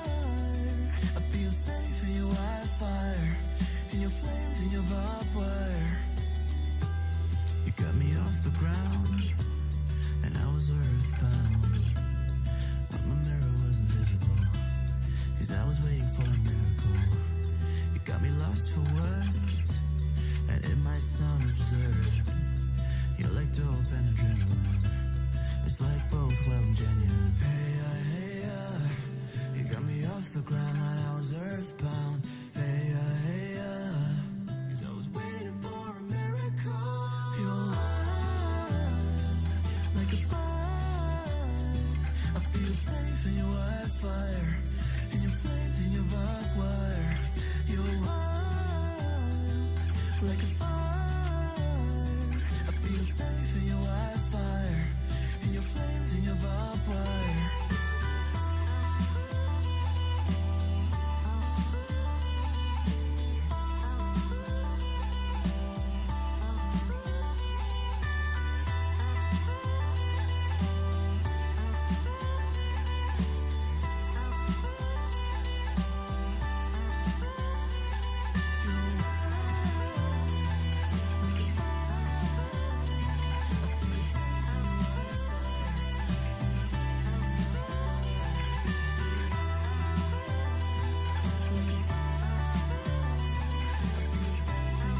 Said I hate to see you go, but you're always back for more. Said I hate when things move slow. Oh, so far yet so close. Oh, so far but so close. Oh, so far but so close.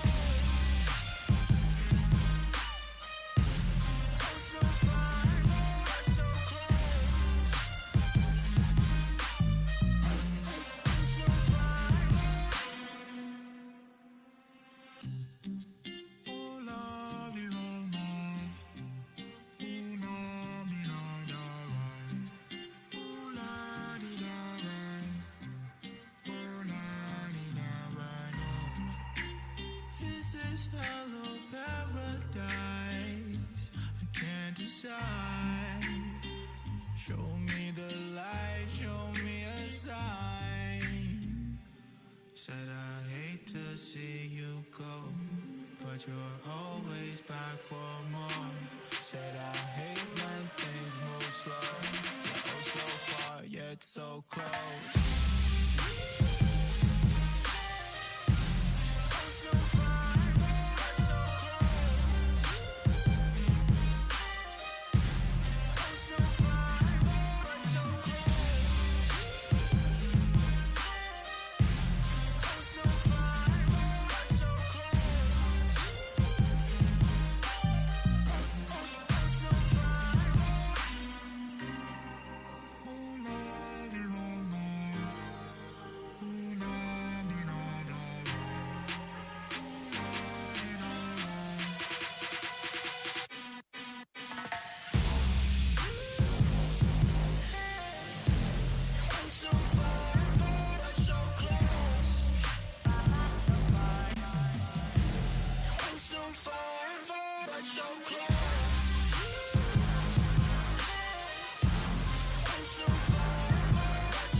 Welcome back, everybody. And the LJL's representative SoftBank Hawks off to a tremendous start, thanks to their stay, of course, at the Grand Halai Taipei.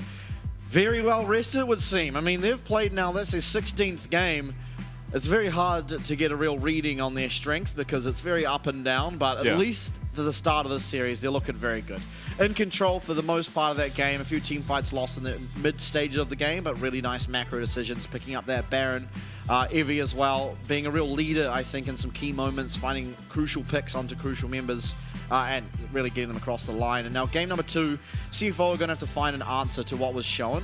It didn't feel like the team composition that we saw out of SoftBank was all that important. I feel like their team comp wasn't unbeatable, but it was more sort of the decisions in the game that impacted how sort of, you know, we saw the game going. Yeah, just some kind of sloppy play in skirmishes from CFO. Definitely SoftBank getting the better of them in skirmishes, and team fights were favoring CFO, it looked like, but when they were, it was just only slightly. Yeah, I mean, something's gotta change, whether it be draft or just how we're playing in the games. I mean, Gory off to a really bad start. Started that game 0-2. Yeah, it was off the back of some good players, but it's still, I think, over-aggression around that Dragon that did lead to him getting caught by the Sejuani. Yeah, kind of unrelated, but is Talia worth first picking? It's probably not. Doesn't really feel like it. That was the first pick last game, right? Yeah, it doesn't really feel like the Talia. I mean, they still end up getting the Lee Sin, as final rotation, but it would have made more sense to pick the Lee Sin, especially since Talia is a reasonable response to Ahri anyway, unless they think Dasher is just going to blind the Talia. Looks like we're running back the ADC bans, and I do think the Tom ban was pretty puzzling from CFO here, considering what they played as well. No, it's just going to stick. Yeah, they're going to stick with the Tom ban. What have they seen? What have they heard? Things of nightmares, I dare suggest. All right, yeah, we're going to take the Sejuani this time. Yeah, makes sense to me. And I wonder if Forest will take the Lee Sin into the Sejuani. Seemed to be a matchup Karsa wanted to go into, and perfectly fine game from Karsa. I think... Yeah, he didn't have that much impact. I think there was a weird moment where the Void Grubs were taken down and not traded, and not contested either. So I'll pay more attention to the jungle pathing this game, and I don't think Karsa will make a mistake like that twice. As yeah, it's going to be the Lee Sin. So not... Oh, this is scary. Yeah, Lee Sin Ahri has just been such a strong combo all playoffs. Is it ever Rumble Tristana here? Oh, I don't hate that. Is Triss that great into Ahri, though? It feels like you can never jump on her, though. Yeah, but you can never get jumped on because you can buffer the charm. Yeah. And when you're up against the Lee Sin and the Ahri, having something that survives the ganks is more important than having something to punish, I think.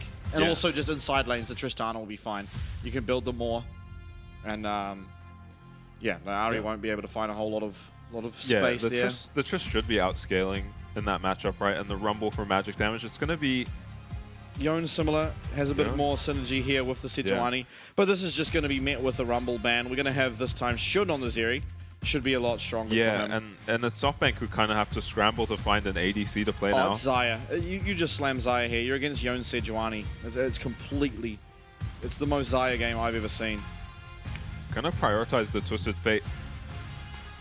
This could be scary if the Yone can be flexed top, right? That doesn't seem like a great matchup for Twisted Fate. That could be scary. That will be scary. I mean, especially with the Sejuani. Isolated matchup.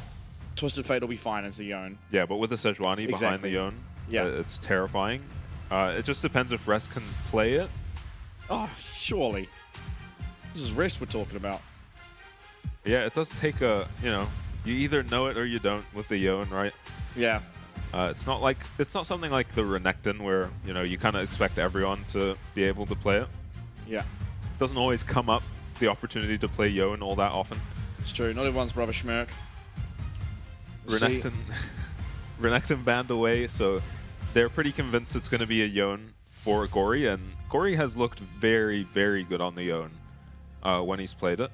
Yeah, really good in the side lanes, I think. The lane, I mean, most of the time you are just kind of getting punished in lane. Yeah. You are often just melee versus range.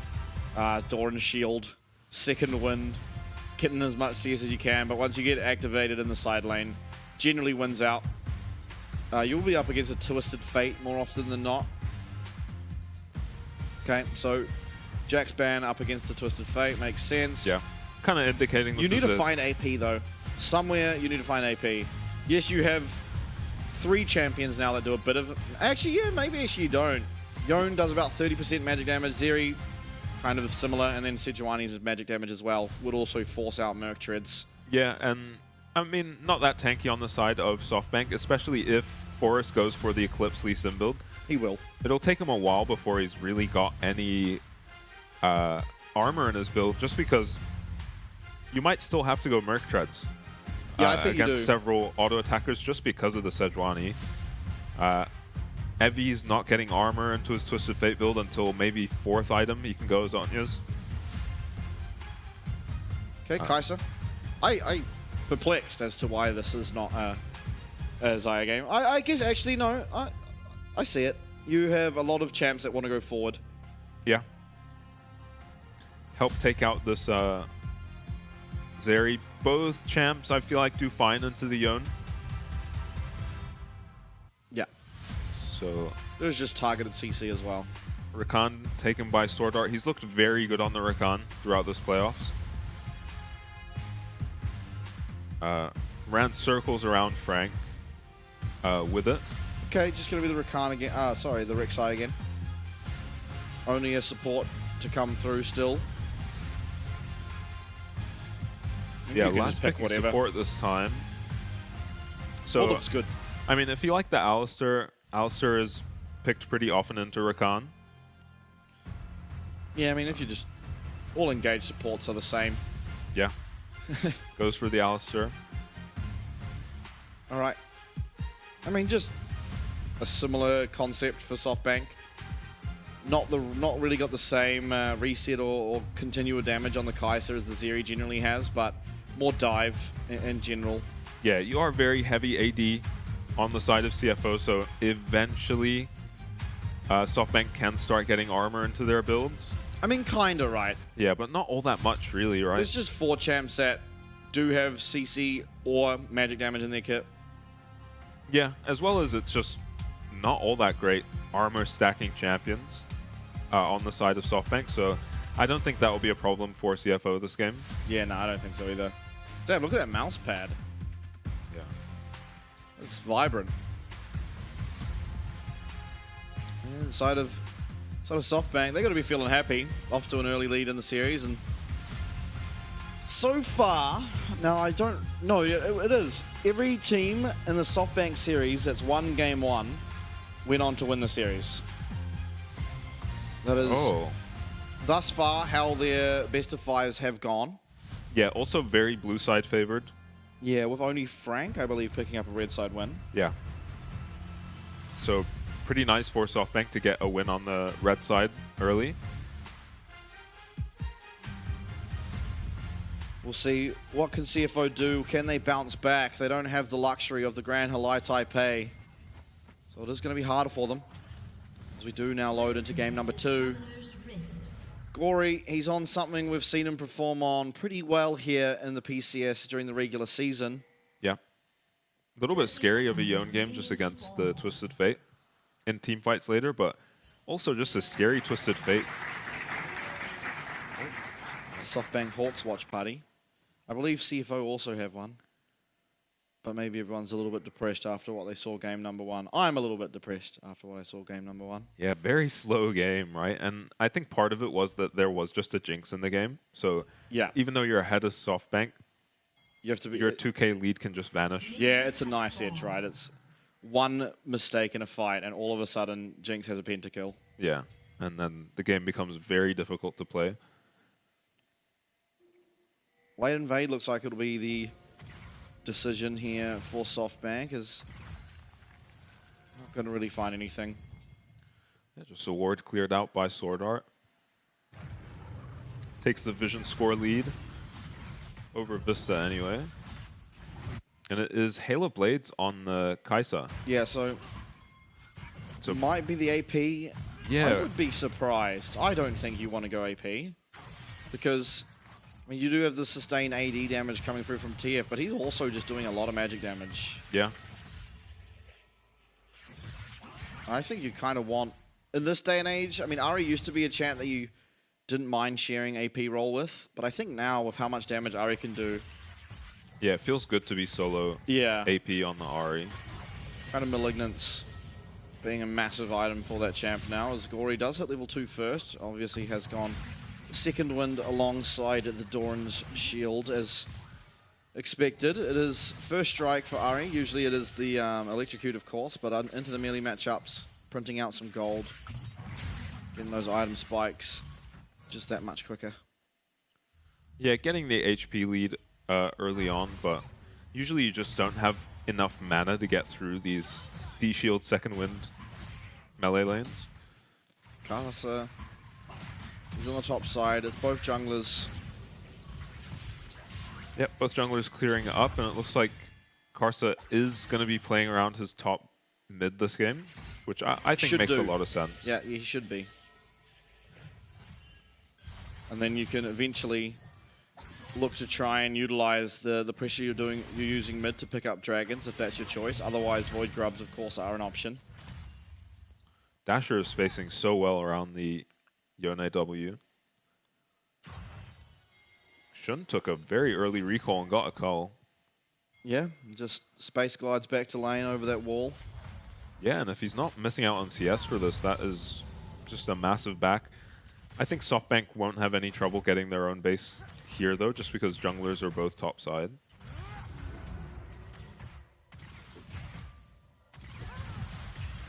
Yeah, and Shin's going to have to be careful. Big wave, down a level. Yeah, I think you do have to just take the recall here if you're Marble. He's not opting for it just yet, as Evie will once again have push up here in the top side, but doesn't really have the kill pressure. Similar to the Yone experience, it is just Thorn Shield second win top laner. Yeah, Karsa not feeling like he can really stay and try punish this Twisted Fate with a very forward wave. Maybe just not super confident in the 2v2. Rek'Sai Sejuani doesn't scream a lot of damage to me, but is going to get double crabs on the Sejuani, which feels pretty good. So 2-camp lead for Karsa now means he's getting level 6 almost certainly before Forest will. CFO were just one kindred away from Dryad Reaper. Yeah. I don't know, he didn't get that synergy online, but happens. Should be recall coming through. Dasher getting a little bit low in mana, and Rory will be able to match it. Taking out that minion wave completely fine. Up in CS, it actually tends to happen because sometimes you just miss CS as these melee matchups trying to punish the health bar, and meanwhile Gory's not looking to trade. He is simply there trying to hit minions. Yeah, and then it feels like you're winning lane the whole time, but if you don't convert it into a kill or any pressure, as this time Forest is going to interrupt these Void Grubs. And he is down a level. Sejuani is just the best early game jungler, and it's not even close. Yeah, apparently. Yeah, Forest will get this Void Grub. I don't think it's going to get him level 5, though.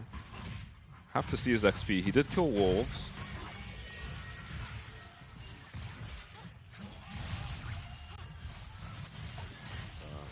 Yeah, Gory's still eating a lot of poke. He did just TP back to lane. And has already lost a lot of his HP. Oh.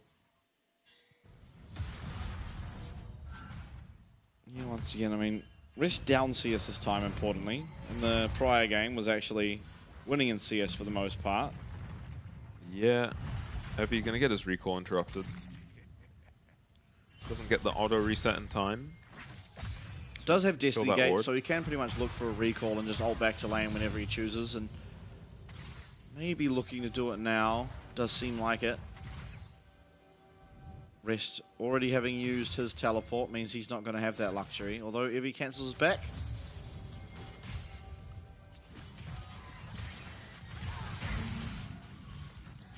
So far, though, your prediction's looking pretty good. Not often, you know, you can say that about your predictions. Oh, predicting the SoftBank win? Yeah. I'm not feeling as confident this game, just because Karsa is level 6 now, and SoftBank look like they might be opting into this.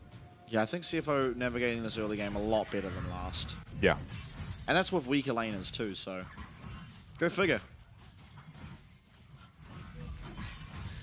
Yeah, maybe just, you know, waking up a little bit. It really did feel like they just made a couple of mistakes early in that last game. Yeah. Fell behind and the game became very difficult. Yeah, possibly just not quite as refreshed as SoftBank. Yeah, Grand Halai buff. Yeah. Oh, it's been true the last two series. So Corey's going to pick up some honey fruit. Oh, you hate that when you're, Yeah. you know, the ranged matchup into these condemned melee mids. It just essentially gets half an HP bar back for free. Didn't miss any CS for it, I don't think. And yeah, 5 CS lead for Gory. This is essentially just winning lane. Oh, this is, yeah. On the own. Because you're not even at your strong point, right? You're strongest when you're able to get into those side lanes. Evie, he still hasn't been able to find this recall. And Rest, he does have that Q available. Oh, just goes wide. Finally, Evie now will be able to get that recall off. Yeah, he's going to miss some creeps for it, definitely, though. Has to ulti back. I don't think this is... And he might ulti back into a dive right now. Oh, I guess he does see them when he ults.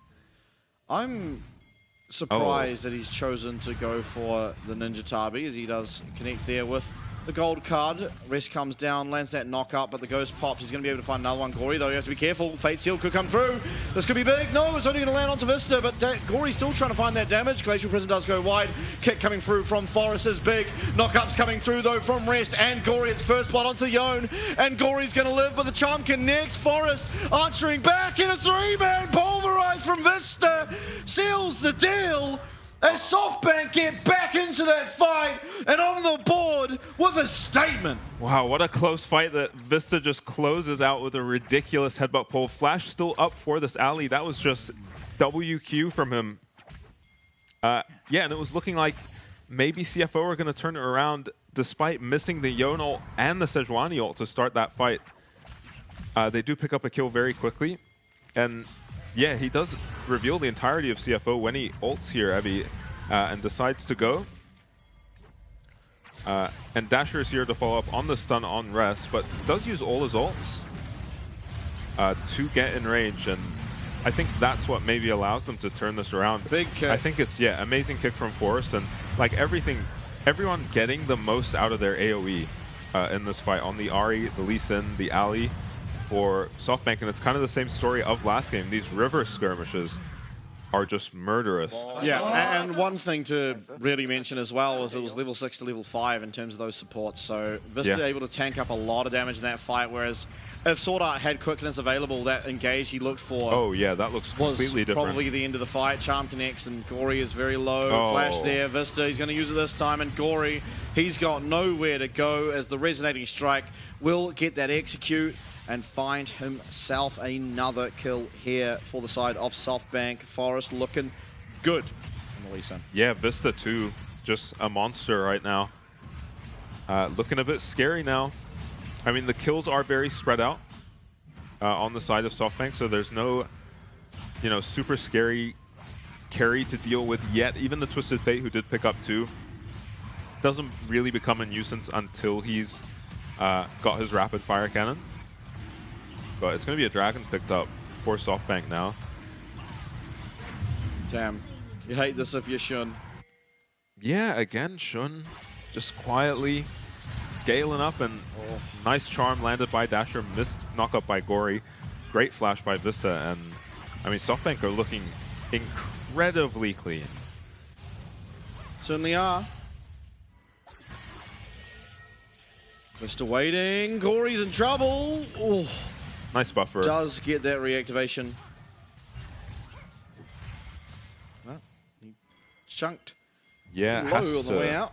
Has to scale up into this game now. Gory, 2 deaths early. Is currently sat upon a ward, and he's being collapsed on. Yeah. Does have the battle dance as well as Grand Entrance to probably offer him enough safety to never really be under any threat there. Yeah. And it was the 5 Void Grubs picked up for CFO. Answer was, of course, that first dragon for SoftBank, so they are on the board early in terms of that objective, but Shun's picked himself up a plate in isolation, finished his cull now. He's gone for a cull both games, and managed to fully stack it without a hitch. This game picking up a plate even. I think cull in the bot lane in Pro this patch, or this season, I suppose, we barely is seen really it, right? good because it's just you're pretty much 1v1 for 90% of lane phase. And at which point you're going to be pretty fine at stacking up, getting yourself that extra gold. And Vista taking a bit of a chunk, does of course have that Unbreakable Will available to himself, so never really is going to care all that much. Yeah, I think maybe just fishing for a pick there, SoftBank, but they do miss the Lee Sin Q, and Cole off the play. Discipline that we don't always see from them, honestly. This is a very different looking SoftBank Eyebrows than we on were the used line. to. Yeah. I mean, he's had them on the line this whole time, Evie. Yeah, now Forrest looking for a cheeky invade, maybe even going to peer his head into this red buff afterwards, perhaps, or maybe... No, it seems like he's okay with just the Raptors. He actually didn't go for the Eclipse. He's gone for the Sunder, so I think he does want to get more tank items. All Charm connects, and so will the Dragon's Rage, and so will the Resonating Strike, and so will the kill. Forrest, second of the game. It is 2 ults used, but Gory, once again, finds himself hugely disadvantaged coming out of the early stages of game number 2. Very akin to game number 1. Yeah. Yeah, maybe just a weak point being picked on by SoftBank. As, I mean, Forrest just shows up to a lane with a overextended Yone on half HP already charmed up for him. That feels pretty good as a jungler. No flashes committed from the side of SoftBank or anything. And it's difficult to see Gory getting back into this game and carrying it the way he has on his previous Yone games, where in those games he was just 0-0-0, farmed up a bunch and then showed up to team fights. This game just probably not even threatening this Twisted Fate realistically in the side lane. Heavy item and a half before Gory's even finished his first. Yeah, and control over River. Yeah, firmly in control of SoftBank. Yeah, how can you contest it with Fedley Sin running around? You're 3k gold down. You need to invest Seeker heavily. goes wide. Both junglers are in the vicinity.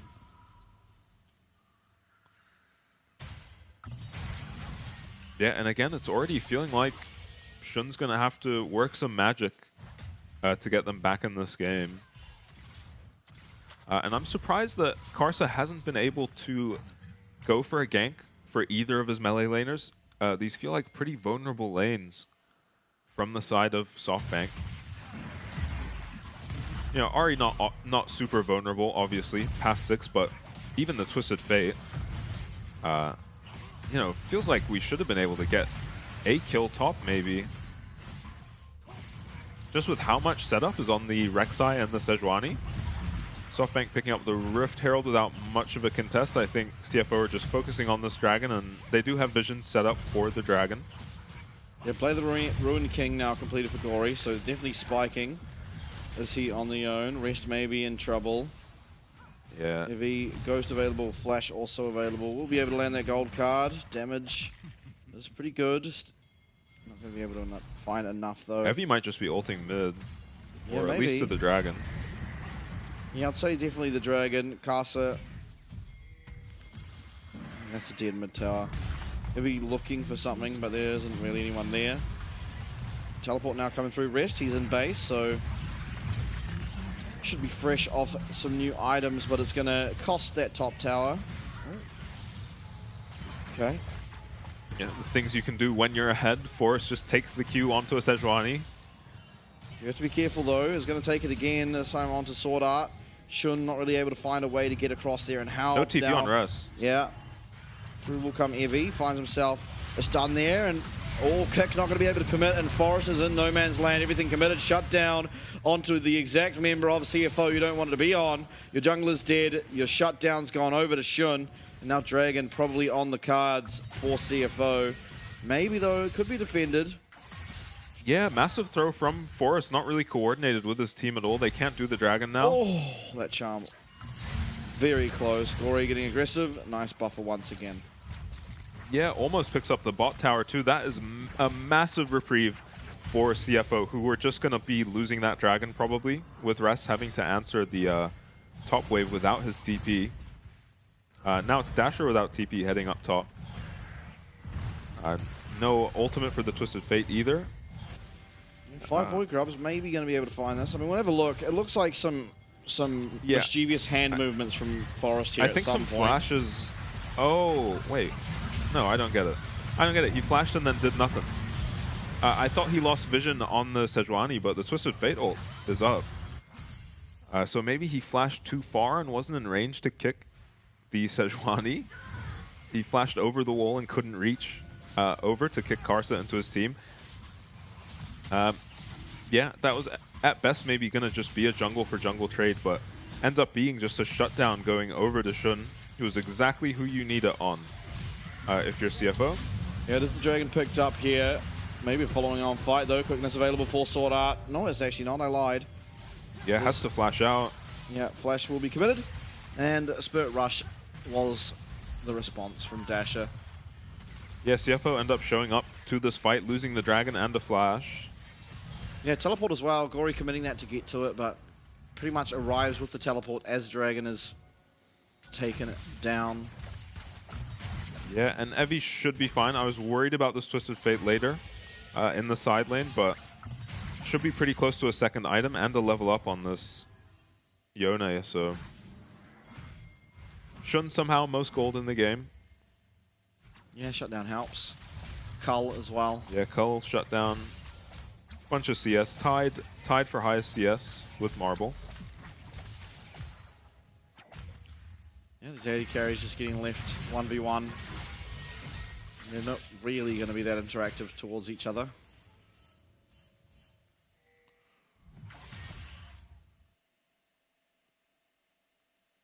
Gory maybe trying to build up a shove here. Yeah, but Dash is just going to clear it. Yeah, Ari is perfectly safe. Oh, Sword Art. No He'll flash. Yeah, he'll have the Grand Entrance. Battle Dance as well, still available. Not under all that much threat. Is the Ari. So different builds this time around from Evie and Dasher, adapting to just being against a Rek'Sai and a Sejuani this time around. So Liandry's for the Ari and the Kraken Slayer early on for the Twisted Fate is going to help them get through the Sejuani, the Rek'Sai. Even the Yone ends up being pretty tanky.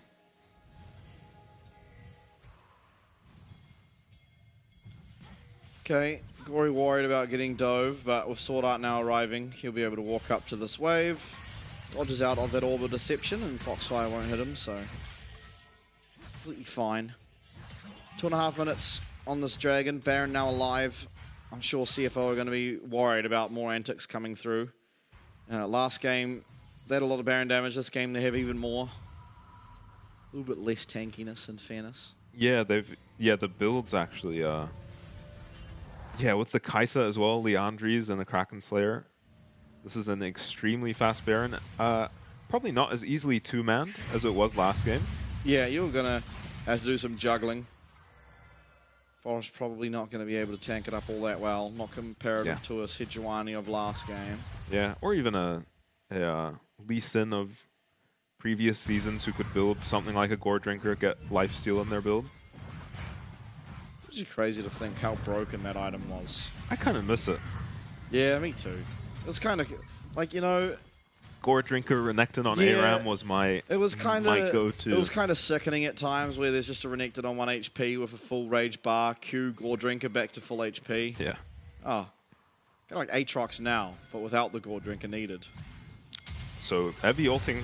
Oh, okay. Fate Sealed used, but it's not going to connect on anyone. 4-man's landed from that quickness. It is going to be first of all.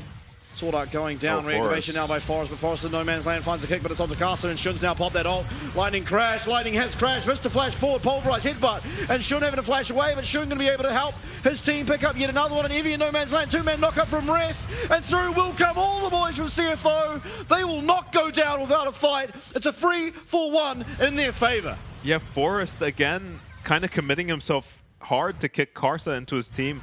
Maybe getting revenge for last game, but makes a lot less sense when you don't have the Jinx. So the play is very good initially for SoftBank. They just pick off Sword Art, who has no... It's actually a red card for Evie, so not all that clean, but Sword Art no flash, so they clean him up quickly, and then Forest... Oh, he flashed on the spot. Was that a flash on the spot from Forest? Yeah. And just goes for a kick for the hell of it, essentially, and Vista almost pulls off a miracle to salvage this fight, honestly, but not enough damage to kill Shun there. 3 members go down for the side of SoftBank, and shutdowns all going to the carries of CFO. Single sum used in that fight for the side of SoftBank. So yeah. Crippled now ahead of the next fight. Yeah, and the gold lead that was 3K very early on in this game is dead even now. And you've actually just got a Fed Zeri you've got to deal with while you're building to shred tanks. And Shun, for the first time this series, will be purchasing an Infinity Edge. Yeah. Yep, very wise. You have to make do with the cleanse, I think, even against the Twisted Fate. No Sejuani this time on the enemy team. Yeah, and Zeri admittedly a little bit safer. There's also just more Peel Castle lurking. They're not quite going to be able to land that Arctic Assault. Forest, I believe, might have bought a Knight's Vow. Yeah, looks like no, it. maybe Vista has it. I'd be surprised if it was on Lee Sin. Yeah, I would too. Karsa goes in. Yeah, Karsa does go in, and Karsa's going to try and find what he can. It's not all that much. Is that Voidseeker going to confirm one kill? Shun, though, he's wailing. Lightning crash to Kirk, and it's a nice kick. It lands onto Shun. Shut down. And 2 more to come through. 1 reset. Can he find their way to Gory? Yes, he can. Triple kill. 1 more reset's come through, and Sword Art's on the wrong side of the map. Dragon picked up. That's now a sole point here for the side of SoftBank, as they are now turning their attentions towards this Baron, and Sword Art is getting chased down. Going to look for that execute, and we'll be able to find it. Yeah, CFO managed to even out the game, and then honestly a ridiculous team fight performance from Dasher in this fight. When we get to see the replay, just how many charms he landed. He completely shut down Gory, and then a very nice kick from Forest. Not even kicking Shun, but just kicking someone through him to knock him up, and then followed up by a charm. And I mean, this fight was just the Dasher show. Vista having a decent fight for himself too, but Gory gets charmed as Dasher gets hit by the Sejuani ulti, so he's not able to follow up any damage. And then finishes off this kill onto Shun. So much CC to set him up. Almost lands that charm onto Gory. Yeah. Oh, Karsa frustrated. Not impressed. Yeah. Oh, rest. You're going to see a lot of vibrations there as nearly walks face first into a Lee Sin and an Alistair.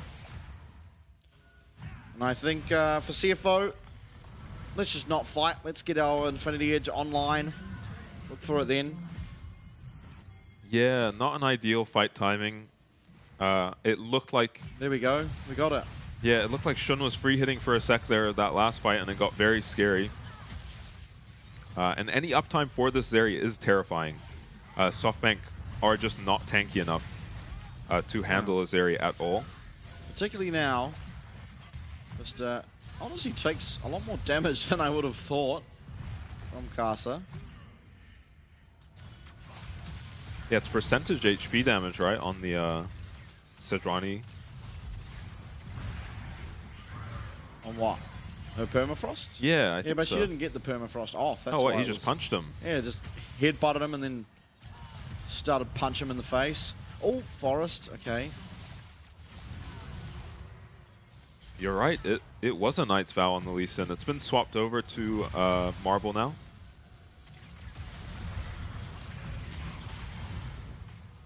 Rest trading with Forest. Yeah, Gory did walk from top lane down to here, and oh, we found our way onto Rest. I don't know if that's who we want to be on, as Sword Art gets on in there. Nice kick onto Rest. Rest is still alive though, and through will come that shielding from Sword Art. Shun, he's trying to find the damage, and Sword Art with a 2-man knockup onto Marble, and it's going to be Shun, not quite with the damage. If he trying to get away, but he's in no man's land. It's going to be 3v3. Unstoppable will go Gory. They find one. No, they don't. Gory though, can he get Dasher? The headbutt is terrible, as Gory's able to take down the kill onto Dasher in some way, somehow. It's a triple kill for Gory. Castle with the sidestep, and Forest, he's not going to be able to get anywhere.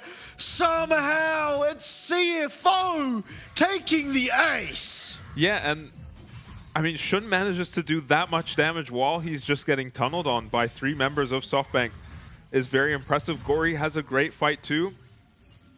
But from that far ahead, it always does just come down to some misexecution, and SoftBank made a lot of mistakes this fight, as well as CFO playing very well. Watch how long it is before Evie can move after he ults onto Shun here. This is what should be happening when a Twisted Fate tries to ult onto your ADC. He is just stun-locked the entire time. And Vista, I think at the end here, I mean, Shun just almost manages to kill 2, and Vista just ends up missing a few key spells here. Dasher with a nice Q. Yeah, just delivers Gory right. Yeah, but Dash is full HP. Then Vista misses this knockup on all 3 members of CFO, and that's 950 going to the Yone. Oh, this is a scary game now. Yeah. And I think that might have evened up the gold again. Oh, I think probably CFO ahead, right? 1K gold shutdown. Oh, okay. No, they were very even. behind. Yeah, okay, I didn't realize how far behind they were. Yeah, they were very behind. It's my so mistake, guys. It's impressive that they managed to win that fight. Yes, once again from Shun. This time he's got the IE. I don't mind it as much, don't worry. Yeah. Yeah, maybe a bit much. The QSS still, we'll see a fight. A lot of CC coming down, but it's on to rest and Caster. Caster actually very, very low, but Forrest, he's going to get stunned up, and Forrest is going to be dead. He does get that kick out, but Gory is on the other side. He's in no man's land. Charm connects onto him, and Shun's trying to find the damage. Does still have that lightning crash available. No more Spirit Rush. Rapid fire. We'll be able to land on someone. Oh, not yet. Runs There out. it goes. Jungler dead here. On the side of SoftBank as re-engaged from Vista. Charm connects. Shun, he does have to use that QSS. 4v3 now as Casa stays way too long and is taken out. This is the Dragon Soul potentially going over. Teleport available now for rest. Sword Art does not have quickness available. They have to find a way in. They have to find a way in quick. They're not going to be able to. And it's the Soul going over to SoftBank. This is a very strong Dragon Soul for the comp that SoftBank have. So all the more difficult now for CFO to play these team fights and just play the map in general now. Just this Ahri is going to be able to make picks from ridiculous distance. 7-1 is Dasher on the Ahri. Yeah, looking like a bit of a monster. I'll say only the one mistake, but really he had a Yone delivered into his face. Yeah. Without Alton, so.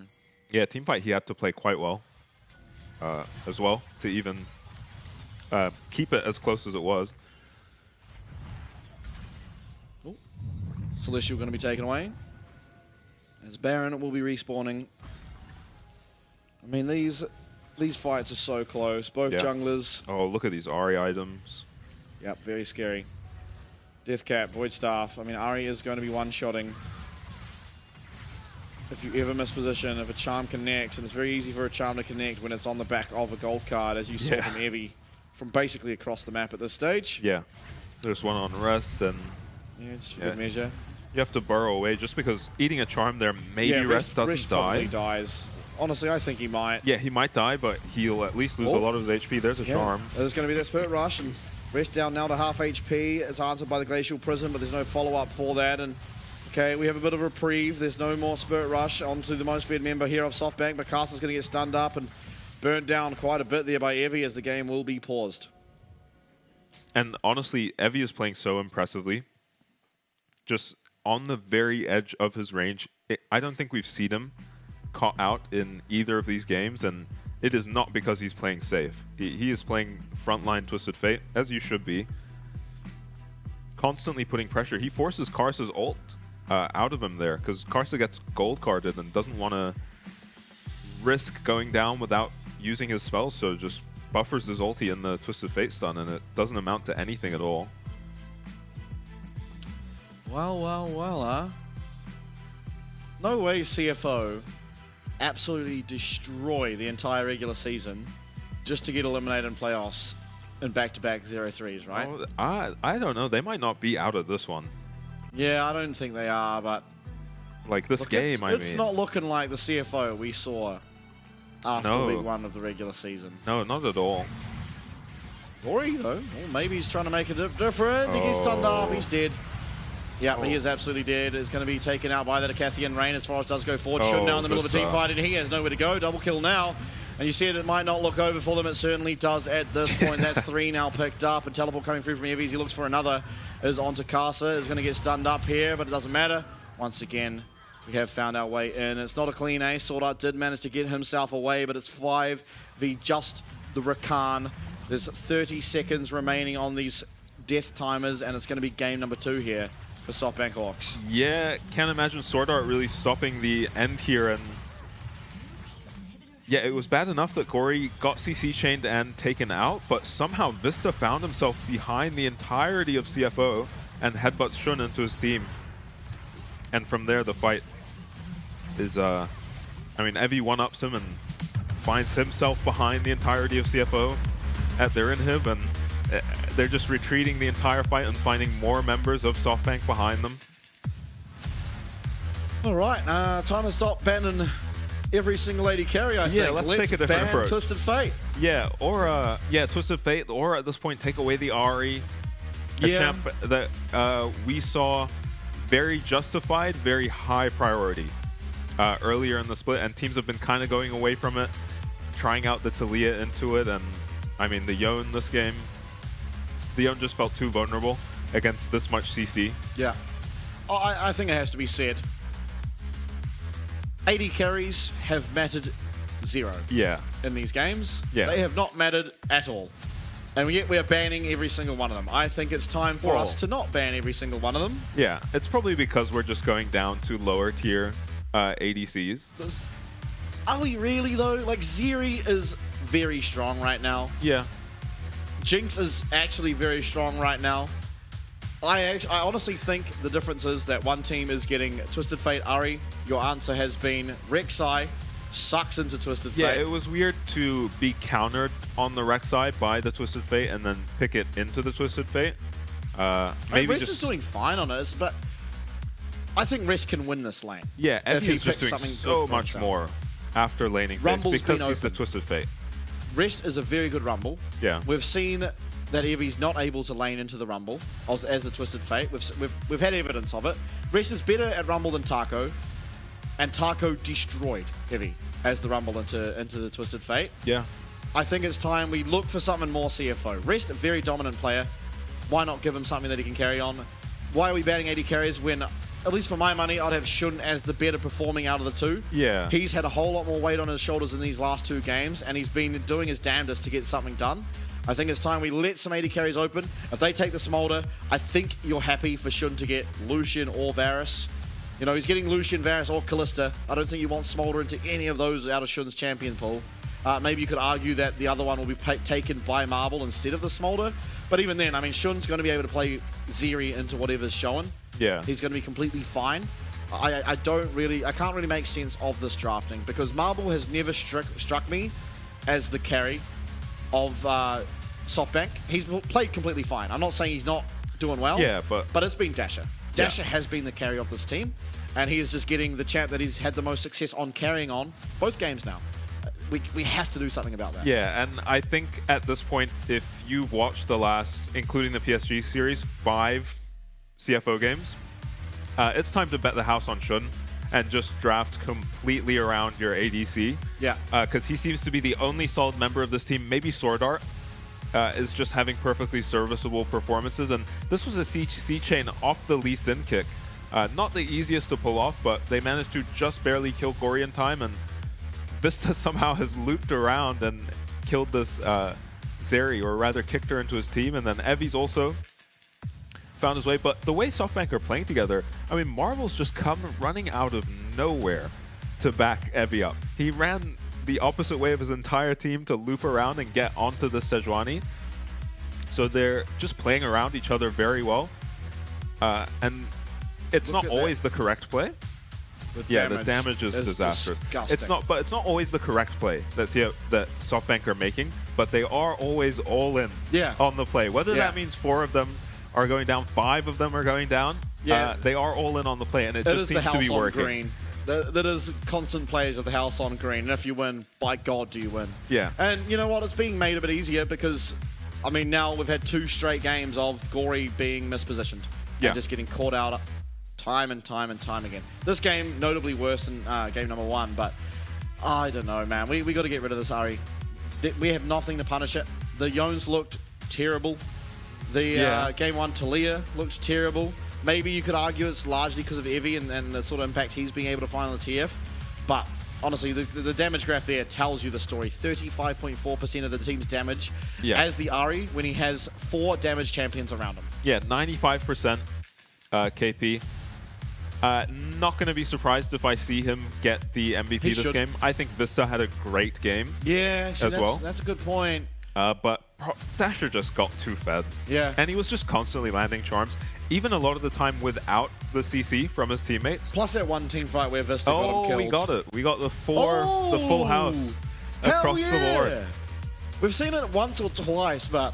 Yeah, and I think, Dasher's teammates probably helping him out there with a couple of the deaths. We know Forrest wasn't getting most damage per death that game. No, he yeah. had some moments there was in that game. Some incidents. Yeah, he won, but he flopped 2 of his flashes in a row. He just died with using his flash twice in a row. Is a very kind way to put it. Yeah. Those were those there was things, the one flash. That would be me on Lee Sin. There was the one flash on the spot.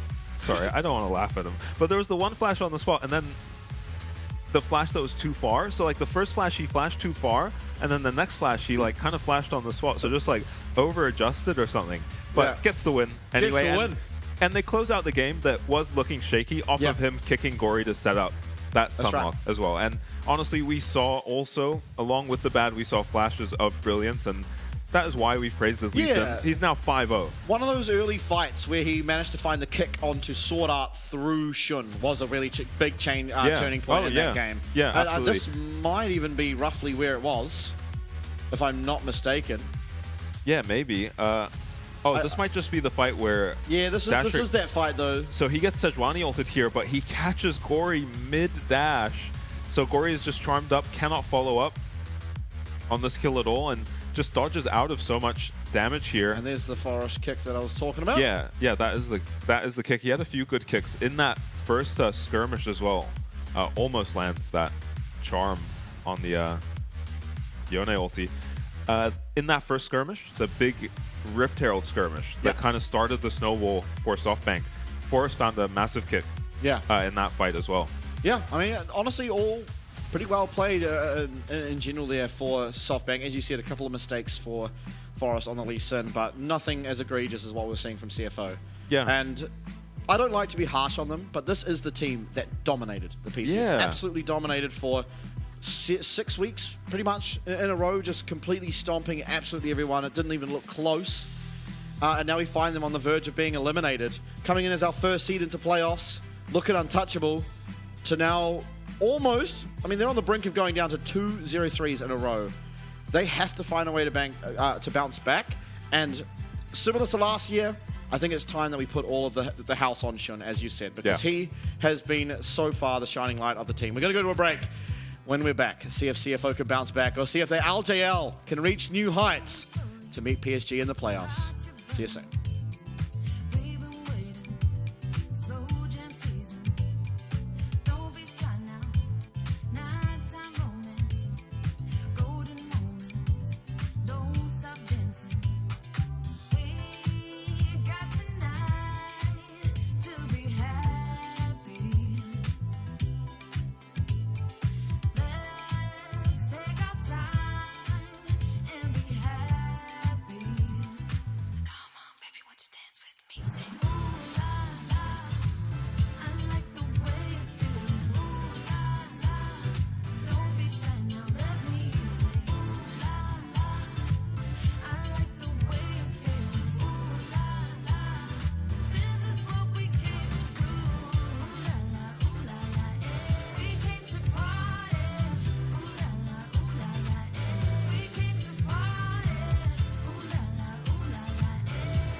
Right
Not match number 5, I was going to say, but match number 3 now, and match point for our LJL representative, SoftBank Gaming. And of course, it's all thanks to the Grand Halai Taipei. They bought us the PCS finals.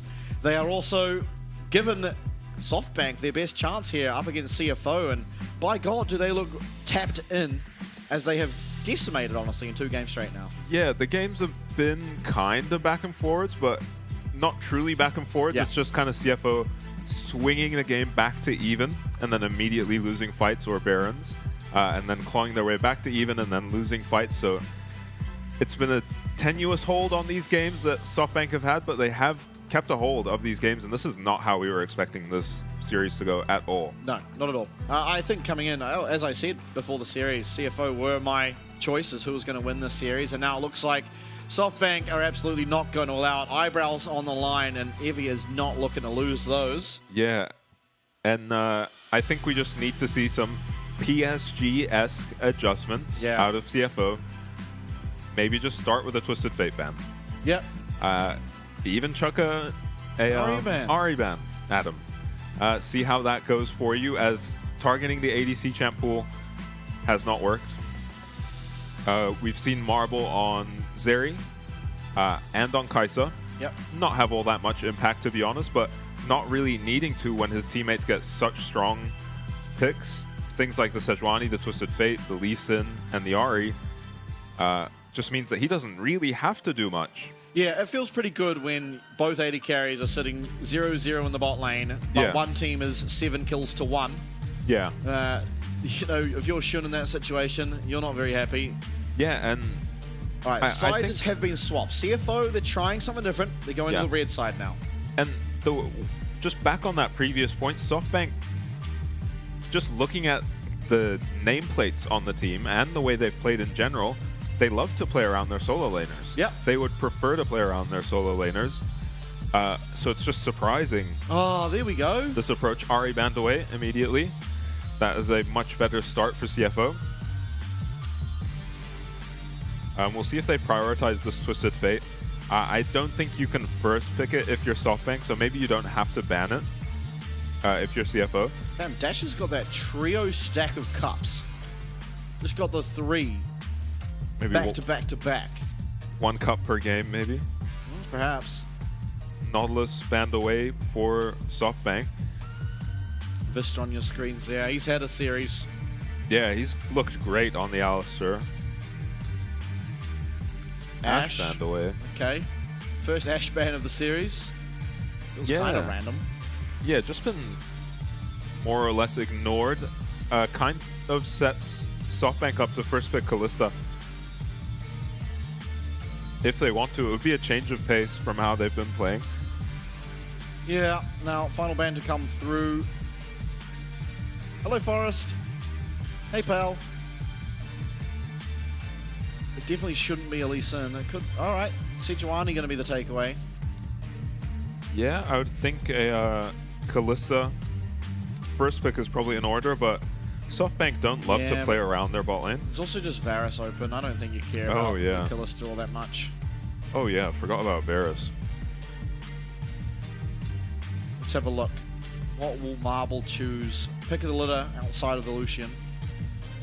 And I think if it is a Varus first pick, no, just a Lee Sin. Putting faith in Forest on the Lee Sin. Now, will CFO go for the Kalista? I think honestly CFO were willing to give up the Kalista and probably play Smolder into it anyway, just because Shun seems very confident in this lane phase, but maybe they'll take the Kalista and try to just run through this lane now. Varus instead, similar concept. Oh, no. Back to the Kalista. Yeah, it makes sense to me. And then you take the Taliyah. That's obviously good into the Kalista. You're not really scared of Poppy. Evie may be playing it, but not likely. Vista even may be playing it, I suppose. Yeah, surprised to not see the Orianna, but Taliyah isn't a champ you would want to play against as Kalista, so it's nice to not be against the Taliyah at least. Now, Kalista feels pretty good here, of course. Seeing the Lee Sin first means there's no threat of Vi, or no threat of Poppy. Varus is going to have a good time into the Kalista. I don't think that's ever a Irelia lock-in into the Taliyah. It's probably just Orianna, right? Nico. Could be the Nico. Could be the Hui. Oh, I forgot about this champion. Ah, it is the Hui, locked in. Jungle, maybe. Rel, Maokai, Zinzal, Viego. Yeah, Karsa's looked at his best, and CFO have looked at their best in general with Karsa on a tank jungler. Maokai is probably, the one that comes to mind with the Sejuani banned out. And the Rel. Yeah, Rel as well. Maybe just going for the Alistar. Kalista Alistar, it's a lane pairing that used to be pretty much the optimal Kalista lane. Kalista Thresh as well, I remember that one. Yeah. Nowadays, tends to be the Renata. Kind of interesting that we don't see it. Yeah, it seems like everyone's kind of been put off the Kalista Renata lane. And it's actually CFO who will ban away the Renata. Renata can interrupt the Alistar combos. And is also a very good pairing with the Varus at the same time, so getting double value, really. Yeah. And Vi, obviously jungle bans makes the most sense here, unless you wanted to ban to try and facilitate what is most likely going to be a blind pick top. Yeah, and that is unless maybe Renekton's open and Shun wants to blind pick that for himself. Doesn't feel like there's all that many answers. Maybe it will be the Twisted Fate. They did ban the Renekton when they blind picked the Twisted Fate last game. So yeah, they also banned the Jax though, and Jax does remain open. Yeah, you could maybe just blind Jax. Yeah. You'd then have to play against a Renekton. Which is pretty much a 50-50 lane. Which isn't too bad if you are blind picking. Yeah. But the problem with it is that you can't really put any jungle attention to that lane. Because you're going to be playing around this Kalista Alistar. Especially if SoftBank opt for double range. I think you just take jungle, right? You already see their jungler, you see both their carries, you can pretty confidently pick whatever. Nice Jarvan ban, of course, 2 immobile. Yeah, that is a great Jarvan ban. This would have been a terrifying Jarvan game. Pretty terrifying Nocturne game. Yeah. Follow up, definitely there. Fate's Call. And the Taliyah's Weaver Wall. Yeah, okay, so it's locked in. It was looking like a poke comp, cooking up for SoftBank, but there's a lot of engage already. Yeah, just off the Fate's Call, the Alistar, and the Nocturne. So would be very scary to play poke into this. Top and support necessary now. Vista likely now to be playing this Nico. Yeah. Has been very dominant in that support position. Orca being really the one to pick that up the most. Yeah, and you're going to have to spend a lot of your jungle attention towards the bot lane if you're Karsa this game to justify having an Alistar into a double range lane. Otherwise, they're just going to get bullied around. Looks like it's Evie's turn to blind pick the Rek'Sai and see what Rest can do. We talked about the Rumble potentially being very good into this. Can follow up really nicely on the Nocturne.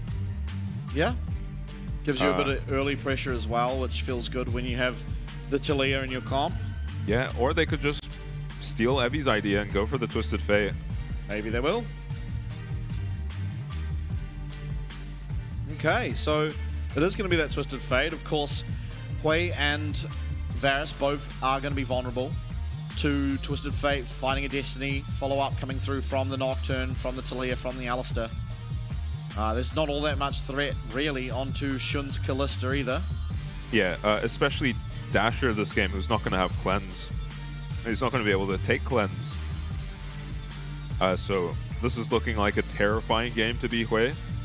They do have the Nico for a counter engage at the very least. But yeah, I really like this draft out of CFO. Yeah, I'm inclined to agree, honestly.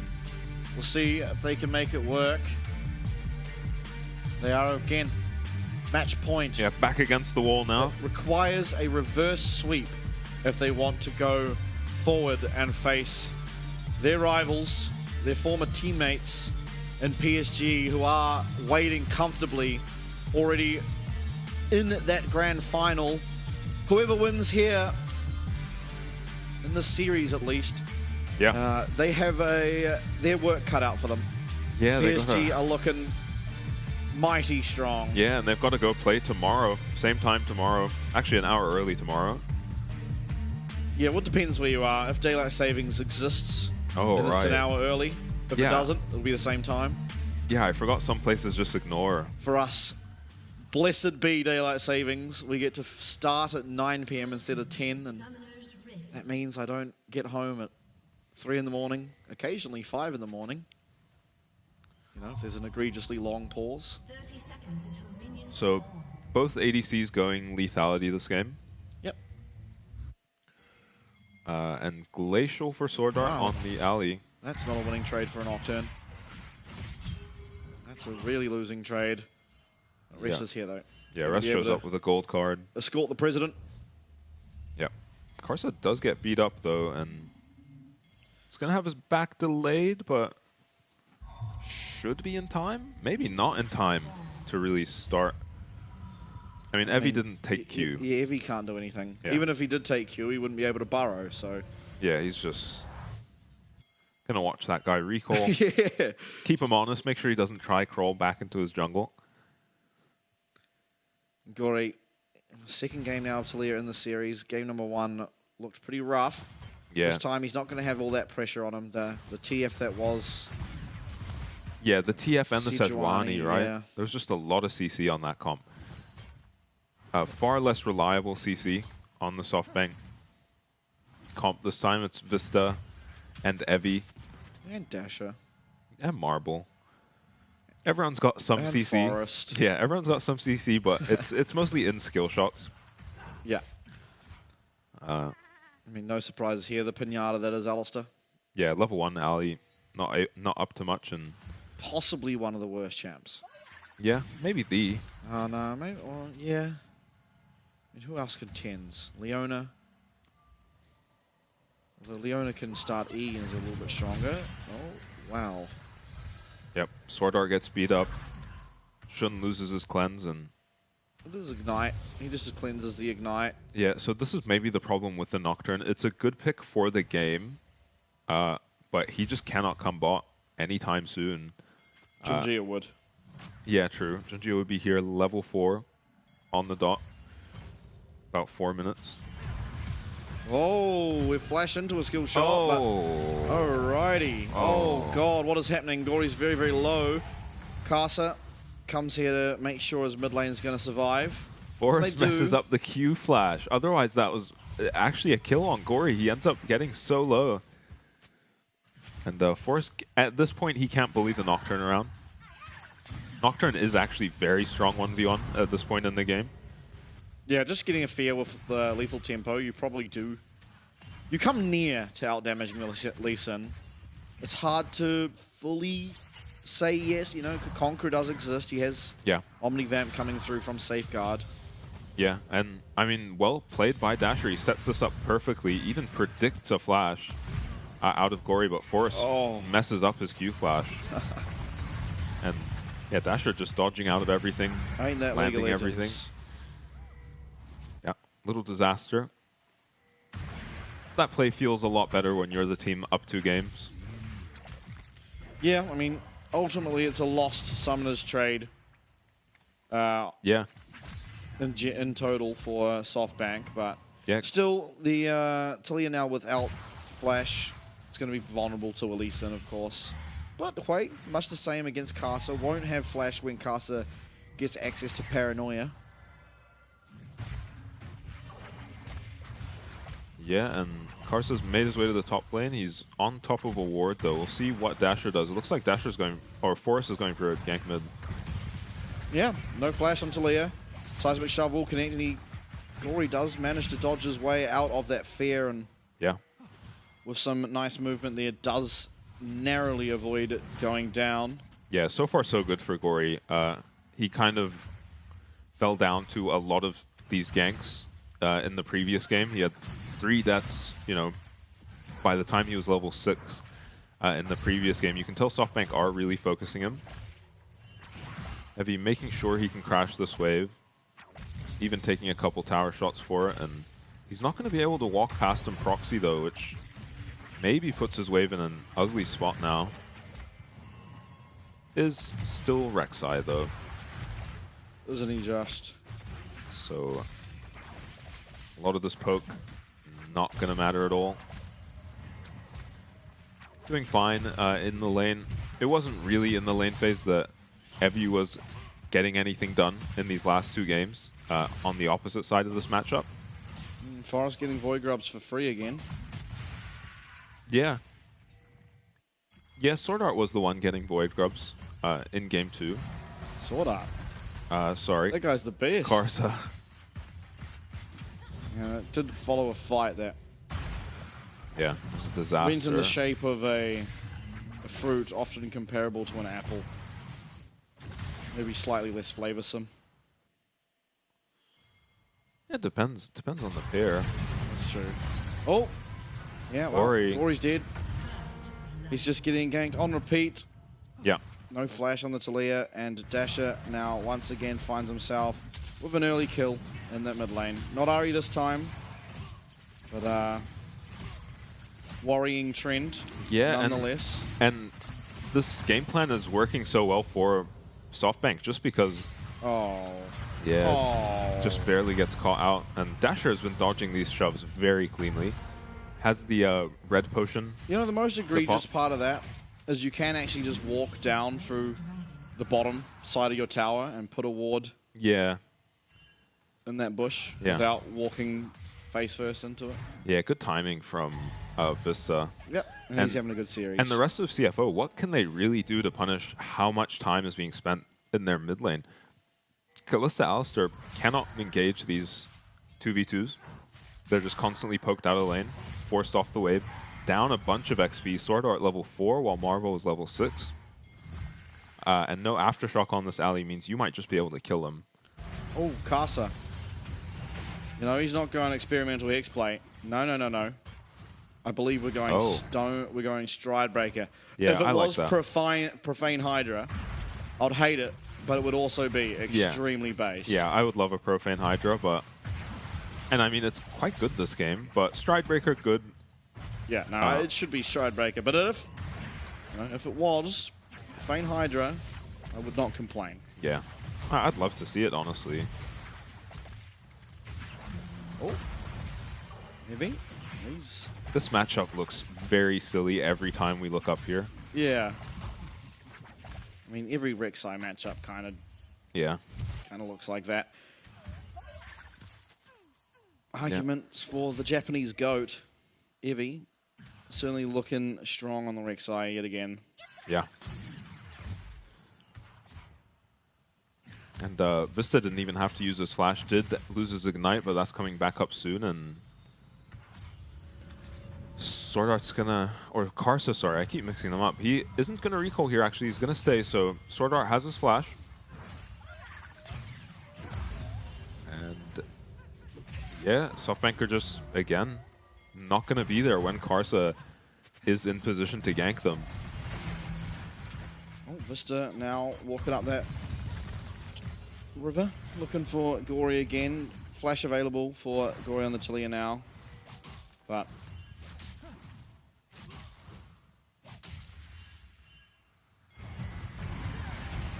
and these trades are going phenomenally bad. Yeah. I mean, both mid laners not really building all that much damage. Dark Seal, I guess, on Dasher. As well as actually having his boots upgraded. Oh! Look at Evie, just doing whatever he wants. Yeah. Yeah, not much to do in lane. Has used his TP, so don't take this small HP advantage too seriously.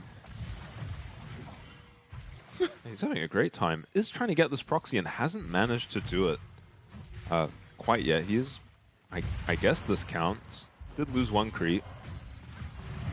Yeah, but I think that one creep's enough for Rest to be able to clear out the wave. I think I know exactly where Evie is heading, and Forest with him. He's about to pounce and nuzzle Gory. Oh. Yeah, nice dodge. Yeah, Gory also playing the bot side around his jungler. Yeah, but look who was on their way too. The bot lane of SoftBank, it seems like their entire strategy is just around killing Gory off, and honestly, for the most part, he's played very well around it. And this is something we didn't see Rest doing on the Rek'Sai. Yeah, looking for the proxies. I mean, honestly, we just saw him at his tower the entire time. Complete opposite. Yeah. We'll eventually get to that point anyway where you can't really get off your tower just because of how much damage the Twisted Fate will do. And this will catch him off guard, I think. He's popped the ghost, but he does get knocked up there, and there's a lot of follow-up as far as he might die. die. Kill. Maybe. No. Oh, no. I forgot it was Rek'Sai. Oh, Yeah. God. So tanky on the Rek'Sai. Well played to SoftBank, and I think Rest just not expecting that one at all. Yeah, Evie. Evie and Forest playing well together. Game after game. Yeah. Really good usage of the Rek'Sai passive, of course, to heal up, safeguard as well.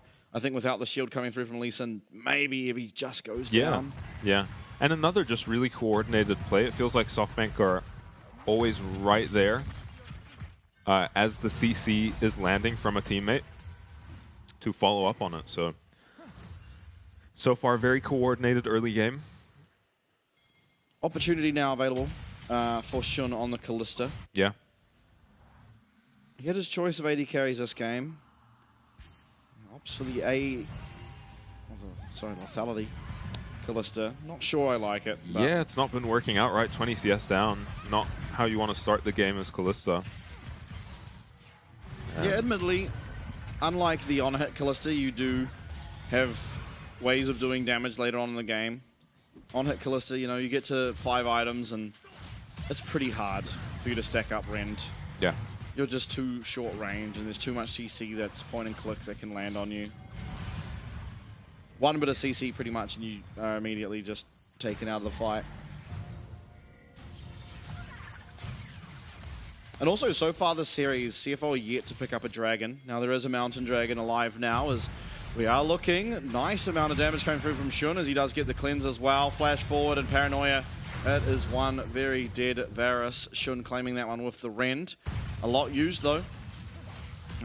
Was the flash and the cleanse out of Shun. And the Paranoia, of course, from Kasa. But importantly, on the board now, RCFO. Yeah. And kill on the best performing member of CFO so far. And, I mean, that was a really well played dive by Sword Art, who essentially just didn't use any of his spells and let Marble waste his flash. SoftBank will pick up themselves a dragon. CFO did get a couple dragons in game 1. Oh, did they? Yeah. The series has felt very one-sided, but there have been team fight wins here and there for CFO. Really from spots where they shouldn't be winning team fights, so you know, again, they find themselves down about 1k gold, but I think they have a team comp that can handle it a lot better. Glory. Oh, okay, that's flash gone, and Sword Art's here. Seismic Shove lands. Forest pretty low, stunned up even, but not really any more damage to speak of coming through, and so Forest will get himself out of there. Yeah, no Nocturne ulti to follow up onto Forest, and not a whole lot of damage for this Talia yet. And Gory's managed, despite all the pressure he's received this game, to just stay even in CS. In what, you know, should be a counter matchup. Oh, God. Dasher did get to see his opponent.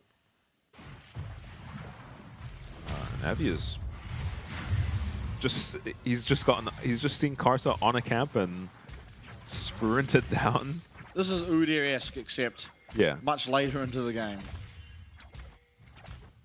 And Evie is, I'm guessing, planning to TP back to lane, but his TP isn't quite up yet. Maybe just... Oh, it's Hui. Dasher on Hui has just actually run top. And I guess they're swapping Varus to mid. This makes sense to me.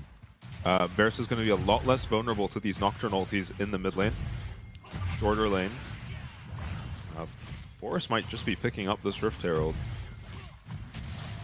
Seems like it. Every objective you could ever dream of. Going over to SoftBank. Yeah, one little Void Grub.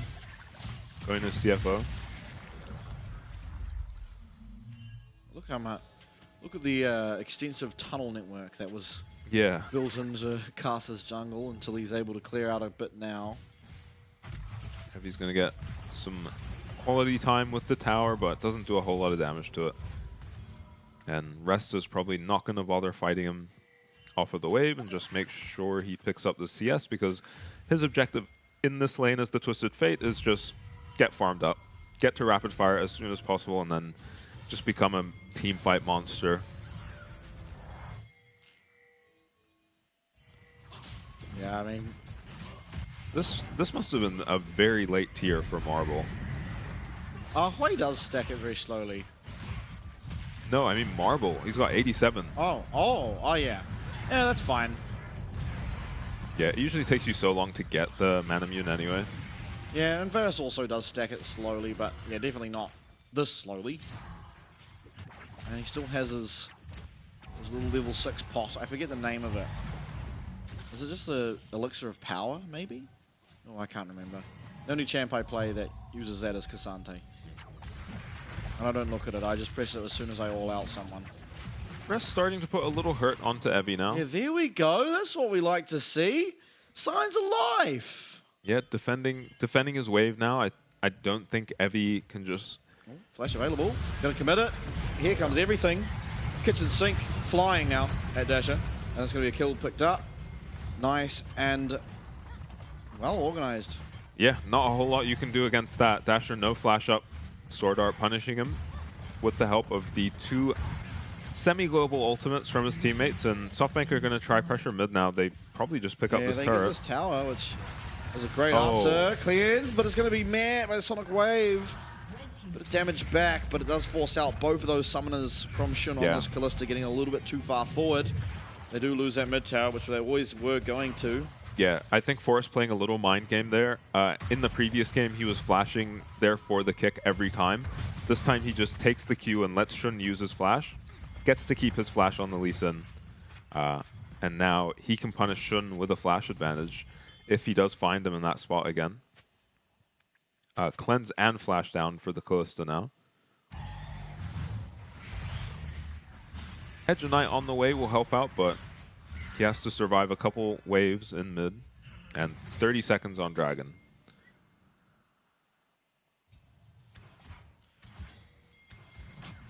So that's a very obvious target in this coming team fight. CFO, beyond all belief, have a gold lead. I think. Yeah, maybe for the first time this series. Yeah, and it's less than the amount of gold Resh has got from Twisted Fate passive. So yeah, it's a little bit scary knowing that. We count it. As well as the 2 dragons in favor of SoftBank means that it is kind of just a fraudulent gold lead. Yeah, you've got to. I think you've got to just fight SoftBank. This dragon if you're CFO. Yeah, if you can, but Gory's going to get once again targeted down, but Forrest goes through that scattered earth. A big kick is going to be able to find Shun here when he finds Sword Art going through that 80 carry, and now health bars do somehow come out with SoftBank being the benefactors of the fight. Rest, he's popped Ghost already. He's going to get snared up. Actually, somehow it lands onto Karsa. Sword Art's trying to find a way back here onto Vista, trying to guard, trying to make sure Pop Blossom can't find a massive impact. And all the while, it has been Dasher finding a lot of damage on the way. Dragon number 3 as well, as SoftBank match point in their favor. Look at a 3-0 CFO. They're on the Ocean Soul match point. Only 18 minutes in. Yeah, Dasher's going to get to touch up this tower a bit. He probably can't stay too long for fear of getting Nocturne Talia ulted. Looks like he is being very greedy hitting this tower. And this is not going to amount to much. Maybe. The paranoia coming through. Can we get the fear? Yes, we can, but it's Castle who's going to have to flash away. Through comes Rek'Sai for that kill. Forest actually taking it for himself, and Gory. Seismic Shove won't commit. Evie is just out of there. Yeah, that's Fate's Call even used. Oh, that is everything. CFO have thrown everything at this Rek'Sai and not been able to find anything. Now it's Forest's turn to be the focus of some of this attention. Gory waiting there. Flash forward, and Gory is so dead. Yeah, meanwhile, Dasher just getting rewarded for being so greedy in the top lane against double global ultimates on an immobile mage. Yeah, still going. Might actually get a tier 2. That is massive.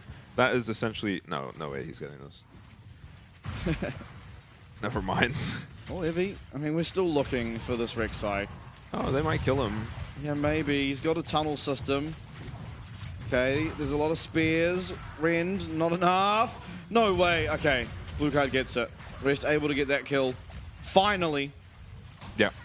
We find an answer back, but it is still SoftBank so comfortably ahead here. Yeah, and they'll actually trade back the tower, so play kind of salvage. Maybe not the tower, actually, as the carries are on their way from SoftBank. And Evie's just getting very aggressive onto Rest. In the 1v1, this is never turning into anything. Oh, picture-in-picture. Sword Art on 1 HP, Ignite, but looking like he's able to get out. Yeah, and Evie just lives for so long here. Actually manages to finish off Karsa with the smite. Rest dodges a Sonic Wave there too, otherwise he was going down to Forest. Yeah. So game's still very even. SoftBank with that play pull back the gold lead slightly in their favor, but the big thing is these dragons that they've stacked up. Rocket Belt now on Vista, who probably has flash? No, he must have used it earlier. He used it to catch Gory. Okay. With the Pot Blossom. Caster steals away a blue. Something. Yeah. Alright, there's no world in which my Talia is building a Shadow Flame, is there? I mean, she's solo AP. Yeah, but she's against a Spirit Visage Rek'Sai. Very true. Yeah, someone else will kill that guy. The lethality Kai'Sa? Callista, sorry? Rest will handle it. He had to build Magic Resist against an AD top. Forget about it. Rest is just going to KO Evie on the Rek'Sai. Yeah, even this build, I think Twisted Fate does like 33, like 25 to 33% of his damage will just be magic damage from the stack deck. And the static shield. Yeah, and honestly the pick a card as well. Yeah. Yeah, we kind of gonna struggle. I mean, we've seen how much we've struggled against Evie's Rek'Sai already this game. Have to drag 3 or 4 members down to eventually kill him and get the tower.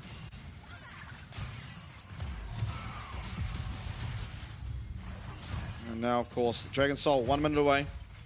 CFO, they don't really have a way into this river to try and even fight close to objectives. Rest's going to be teleporting, but the fear comes through. And the Nestlight maybe making Dash a little bit hesitant. On the top side, though, it seems like we've had Marble fall down to this Paranoia from Kai'Sa. Oh, that's massive for CFO. They should be able to pick up this dragon. 30 seconds. So as long as they start it as soon as it spawns, Marble will not be able to participate in the fight. Yeah, what are they missing? Weaver's Wall, Destiny, as well as the Paranoia. So we're going to see what happened to Marble here. It was the TF ult actually cancelled, but Marble's just caught alone here off of a nice blue trinket. Okay, Dragon, 5 seconds. Contest for mid-wave. Seismic Shove does not quite land.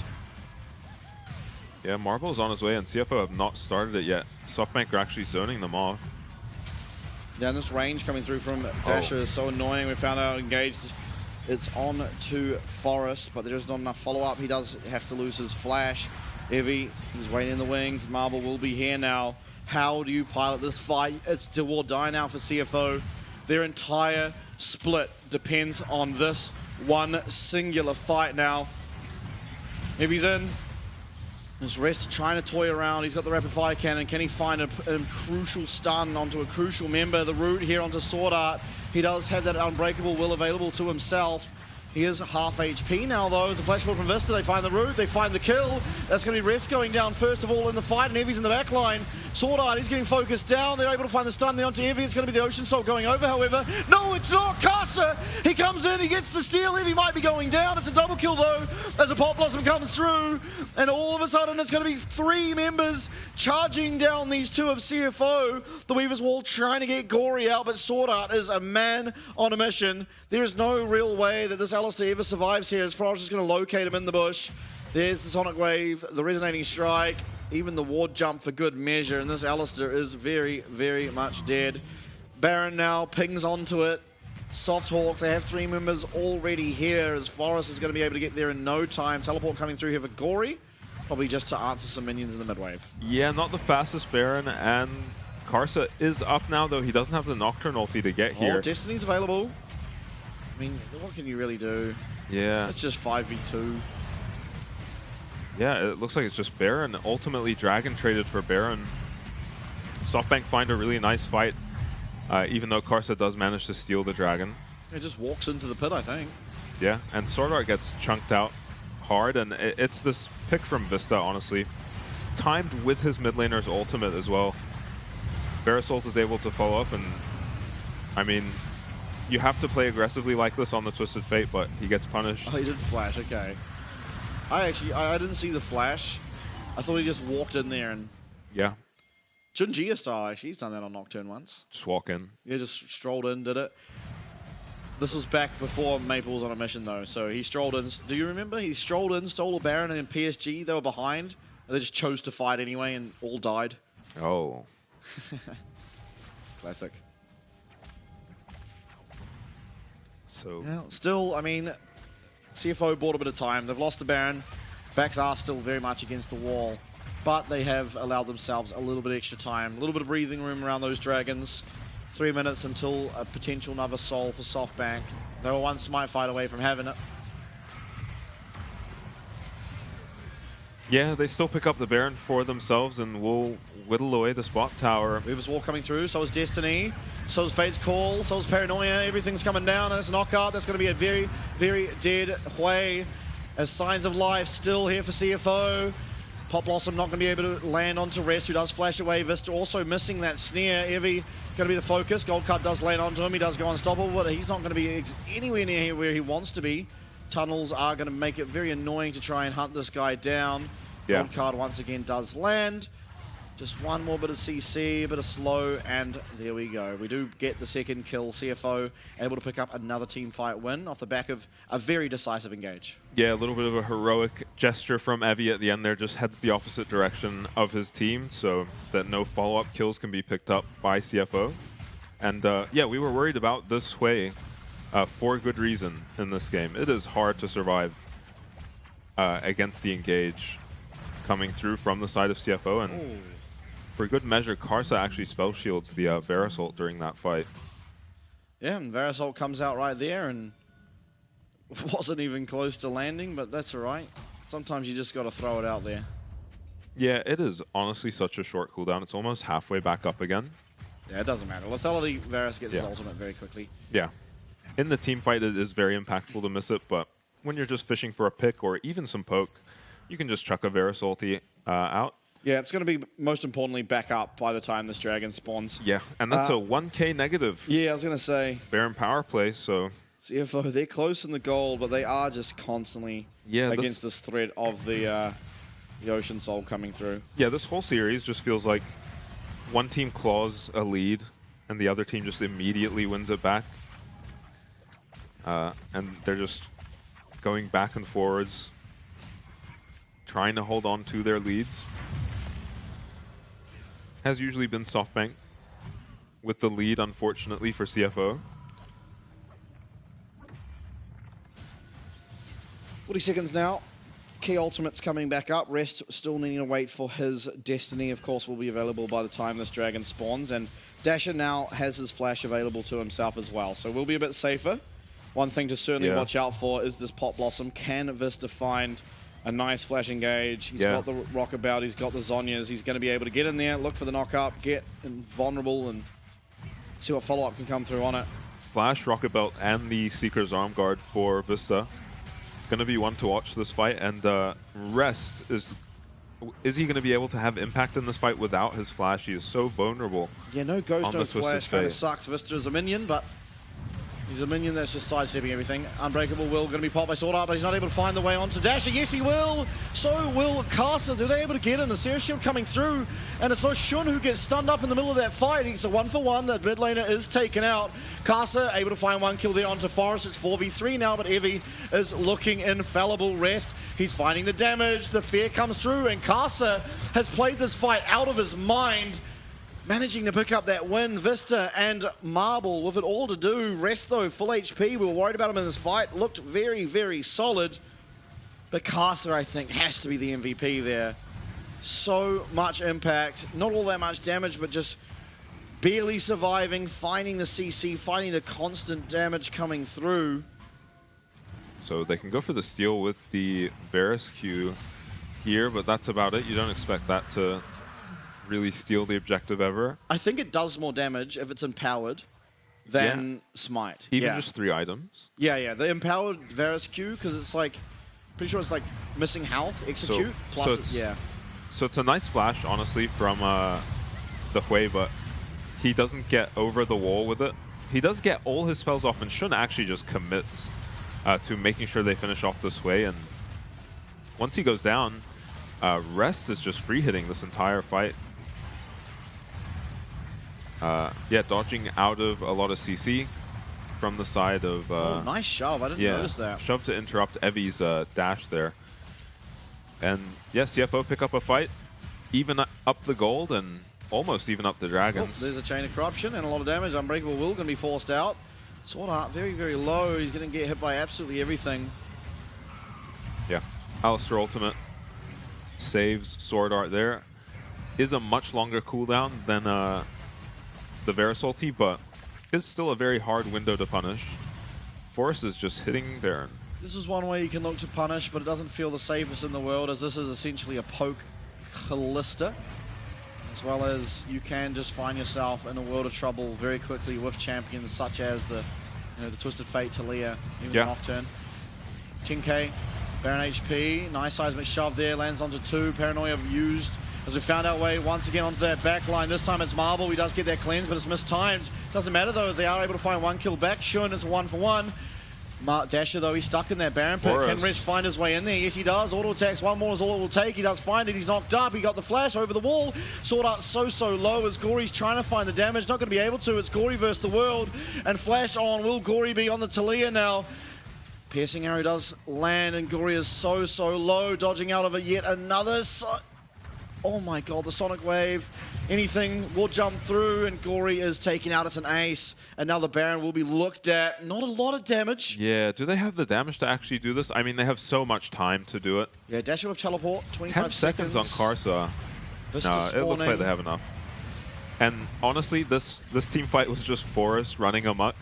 You see he did about as much damage as all the carries.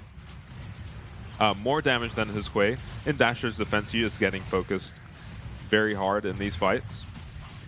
A bit of payback for the early game that Gory had to suffer through. But it's going to be another Baron for SoftBank. And that is going to be a lot of XP going over, especially to these 3 members. And this fight starts out with a bit of a heroic play from Vista. Just this ultimate onto 3 as the Nico. Stops any follow-up onto Marvel, who actually lives for this entire fight now after surviving on 1 HP here. And watch Forrest this fight. Just finds the Q onto Shun. Nice snipe from Marble.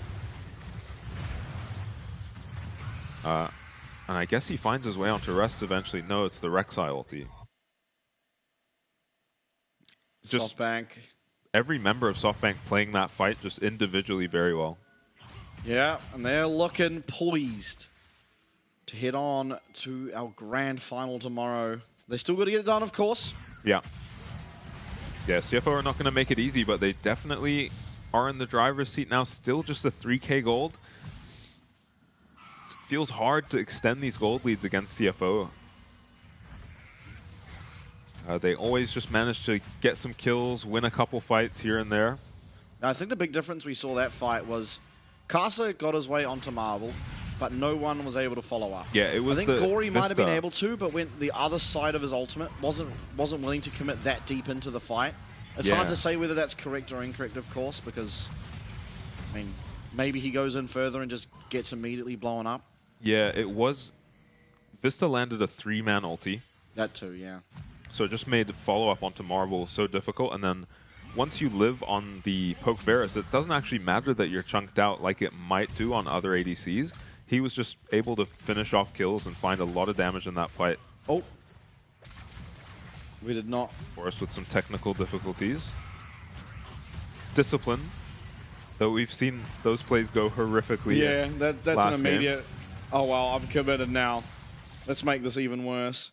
Sword Art's on Sword Art. flank, but he's going to be found by Vista. We've found our way, though. Once again, onto that 80 carry who's dead. Flash coming through. We're trying to get out as Dasher, but he's kind of stuck there with Rest. Double kill going through for Kasa. Can he get it done here in this fight? Everyone is so low on the side of CFO Shun, flashing away. 1 HP. There's no Varus to clean up the rest of these kills, but there is at least a Rek'Sai. Vista, Forest, and Evie trying to get it done here. 4 members still alive for CFO. Everyone low except Gory. And it is still this Baron buff. We're going to be able to get this inhib tower, but with that, we are going to have to leave. Yeah, Teleport SoftBank. for Gory available. Do we look for anything more? Yeah, SoftBank at least managed to crack the base, but this time Marble does go down. Karsa essentially just ults onto him and kills him. Yeah. And Dasher as well. 2 people dead. This dragon is live. Surely Kasa walks straight there instead of his red buff. He's Yeah. going to teleport to it. And Evie CFO even have teleporting numbers to for the mid this. lane. This is very dangerous. This could come down to yet another steal. We are piercing the veil. Kasa gets into the pit. Should be able to pick this up. Does manage to do so. TP. Oh yeah, TP coming through. That's Dasher. He's on a flank. Shun, as well as Gory, both have shields. One of them's popped. Both of them are popped. Forest as well. He's looking for Kasa. Fate's Call going to come out. It's okay. We've lost our Nocturne, but we haven't lost the game yet as long as some more people are able to get up. Envy does land the knock up. Unbreakable Will available and used from Sword Art, who should be able to walk his way out with the usage of that ultimate. No Yeah. Baron buff. But Yeah, it's a no Baron 4v5 buff, for right? the next 30 seconds. Wave clear available. TF, Callista, Talia. Might Yeah. be this inhib tower going down though.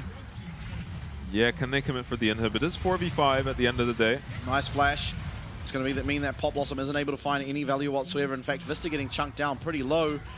Rest does have Destiny available for himself, but we found our way on to Shun, who does have a GA available. And now it's do or die. Kasa spawning in 7 seconds. Shun is going to go down. Golden does go Vista. Gory's going to be able to finish him up on the back end of that Zonya's. Everyone low. Nice seismic shove. Rest, he has his Destiny available and Kasa respawns. Dasher as well as Marble are trying to do it. Kasa, one auto will do it. He does find it. Rest though, he's 1v3. It's him against the world. This is a playoff contention left. Gold card comes through. He has to play perfectly. The flash. Forest not going to be able to land the Sonic Wave. It is Rest versus the world. And Rest is finding one. Oh my god, the top lane inhib's gonna go down. Mid lane maybe as well. He gets the recall off. He's coming. Gold card. Prepped and available. Dasher will be going down. Evie now versus Rest. The battle of the top lane is a gold card has to be found. And he will get it.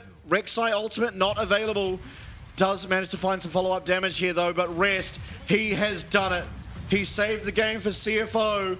Both Nexus towers are felled. 3 inhibitors are going to go not quite down. Oh, okay. At least they get to hold on to the 3rd inhib. It's a lot easier to defend against just 2 inhibs being down. And Rest just pulls off the miracle play. He defends 1 versus 3 and even picks up 2 kills while he's at it. And doesn't even go down for it. You are now down 2 inhibitors. No Nexus towers.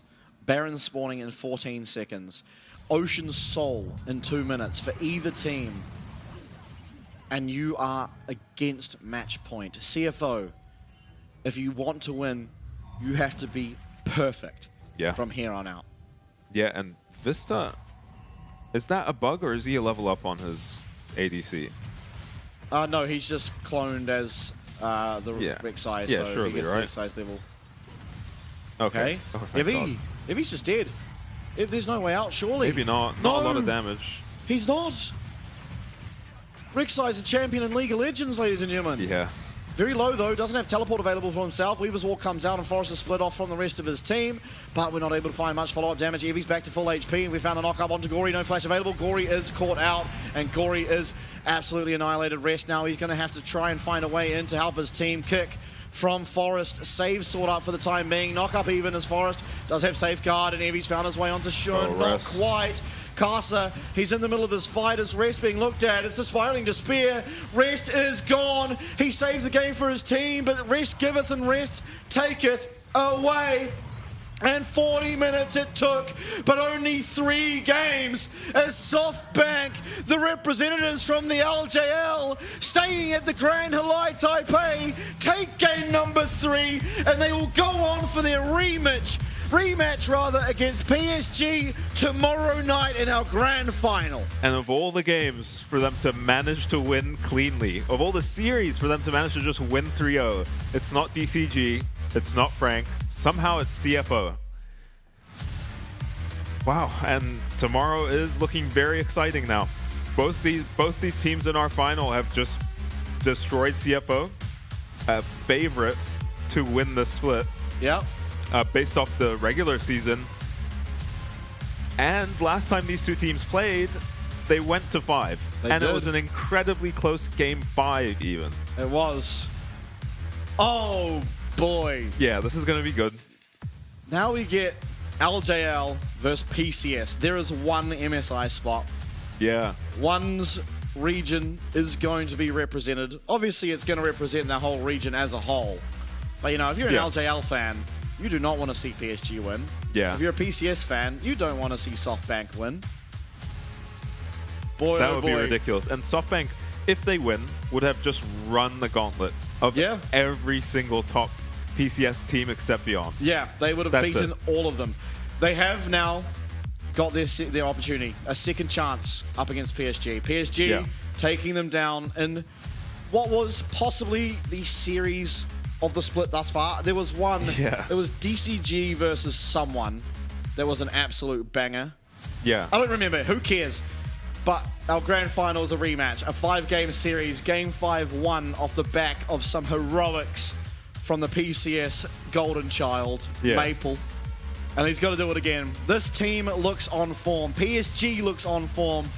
We have an absolute banger of a grand finals for us. But of course, we say it every single one of these series, that since we've got to elimination, with the highs comes the lows. Unfortunately, that will do us with CFO for the split. What a dominant regular season they've had. They're just firing on all cylinders for 6 straight weeks. Unfortunately, falling short at the end there. But what a showing. I mean, probably one of the splits of Shun's career.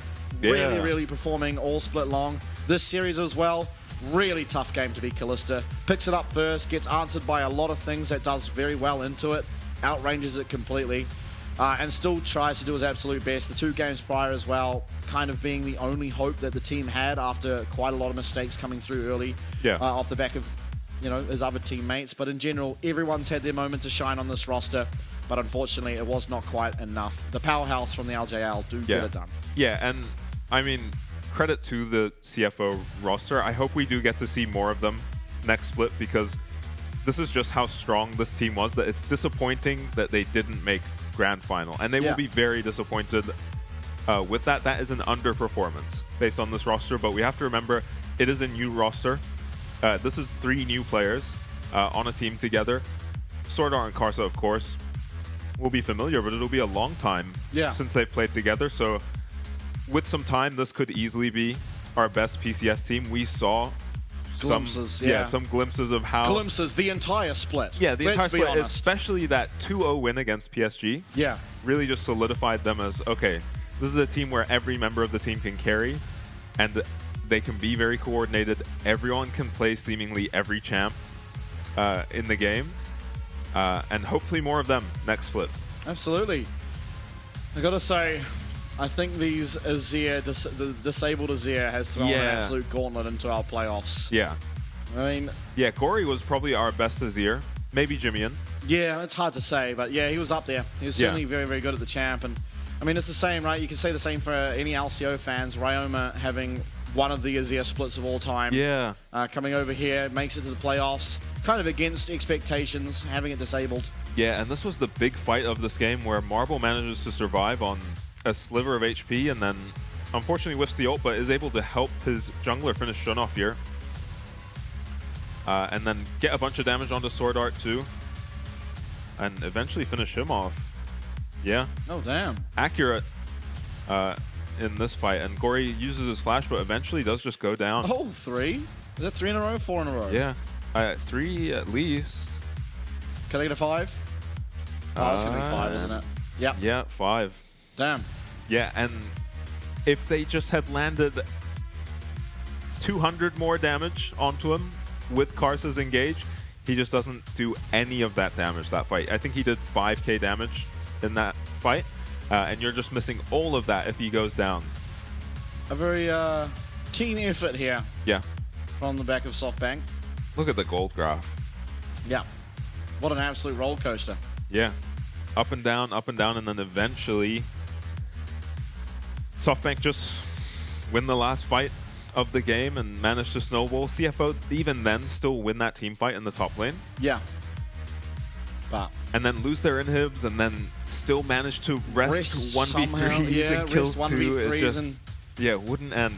Goes sicko mode, but unfortunately it costed him both his sums and he tries to teleport to the next fight and well, that was all she wrote. Yeah, and Evie making the Rek'Sai look very strong. Yeah, well, he was a lot better in that matchup. Yeah, it shows just this champion doesn't feel like it falls off when Evie plays it. He's just able to tank up so much damage, walk out of the fight, heal back up to full, and just repeat it. And just keep looking for CC, and eventually him playing like that is actually what led to them picking off Gory to end the game and snowball that last team fight, close it out. Gory does the most damage. Yeah. Not the usual that we see in here. Most gold for Marble there as AD carry, not overly surprising. And Evie, I mean, you saw how much damage this guy was taking. Yeah, no surprises there. Kills once again on that Lee Sin. And boy, oh boy. I think... Oh, man. I mean, we're going to have to see the MVP very quickly, but looking forward to the grand finals, I think PSG are the best team at drafting that we have. And so it's going to be very difficult for SoftBank to get 3 drafts that they feel very comfortable with. Yeah. It is going to be Evie picking up that MVP. Really, really good performance out of him. He was constantly disrupting the team fights the entire time. Surviving on slivers of HP, getting it all back. Yeah. Coming back and continuing on. Completely fine with this pick for the MVP. This matchup looked completely different as well. Yeah. In Evie's hands, you just kind of see his familiarity. He was the first person to just start playing the Rek'Sai the moment it was available to him. Yeah. And just since then has been a problem on the champion. It was a featured champion for him for a reason. Yeah, and I mean, just going through these fights, it is just constant. Yeah, it's just disruption. They have a lethality Callisto, right? Yeah. Shadow Flame on Talia, and Sword Art tries his best to stop him here, but he still lands a 2-man knockup. Essentially just distracting 3 members of CFO here. Taking so long to take out, still knocking up the carry, still alive. Die. Oh, he doesn't die. And he's still alive. He doesn't die. Oh, God. Yeah, and this is a comp that, how do you kill the Rek'Sai? It's very difficult. Nocturne can't really help you kill him ever. He doesn't He's want melee. to. Yeah, he doesn't want to be near the Rek'Sai. Yeah, it just has to be rest, locking him down for a long time if you're ever going to kill him. SoftBank looked pretty happy there. Yes, they As should would be. One more series. Yeah. They've had to go, what is that? That's game 18 we've seen now. Yeah, they've managed to 3-0. They did. First time. Yeah, and they look better than ever. They do. Extremely clean, and they also just don't have to go that deep in the tank the day before they're playing the grand final. So PSG are working with the minimum amount of information. I mean, we saw nothing new out of them. Yeah. To be fair, there's probably not a lot left in the tank, considering they have We've already seen the Rumble, the Yasuo support. And we've seen them play 15 games heading into what is now the grand final that they're going to be competing in. And PSG have already played against 5 of those different compositions. It does seem to me like I'm a PCS faithful. This is no surprise to anyone.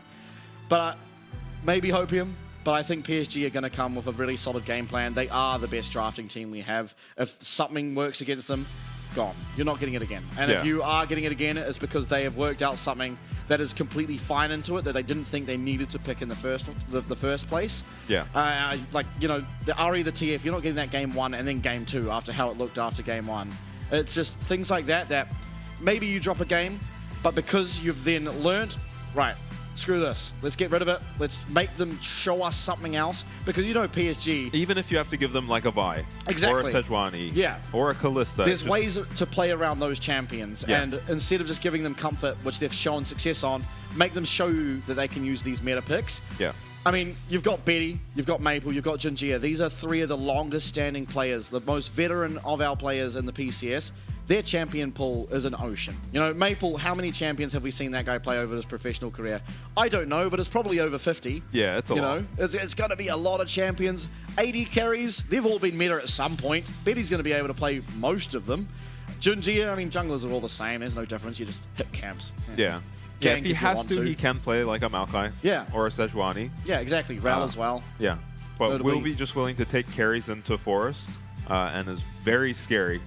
On the carries, so... On the reverse side, though, last time these two teams met, Forest game number 1 took Graves as his jungler. Yeah. Don't think we're seeing that again. Yeah. Yeah, I don't think we're going to see the Graves first, the Graves first out of Forest.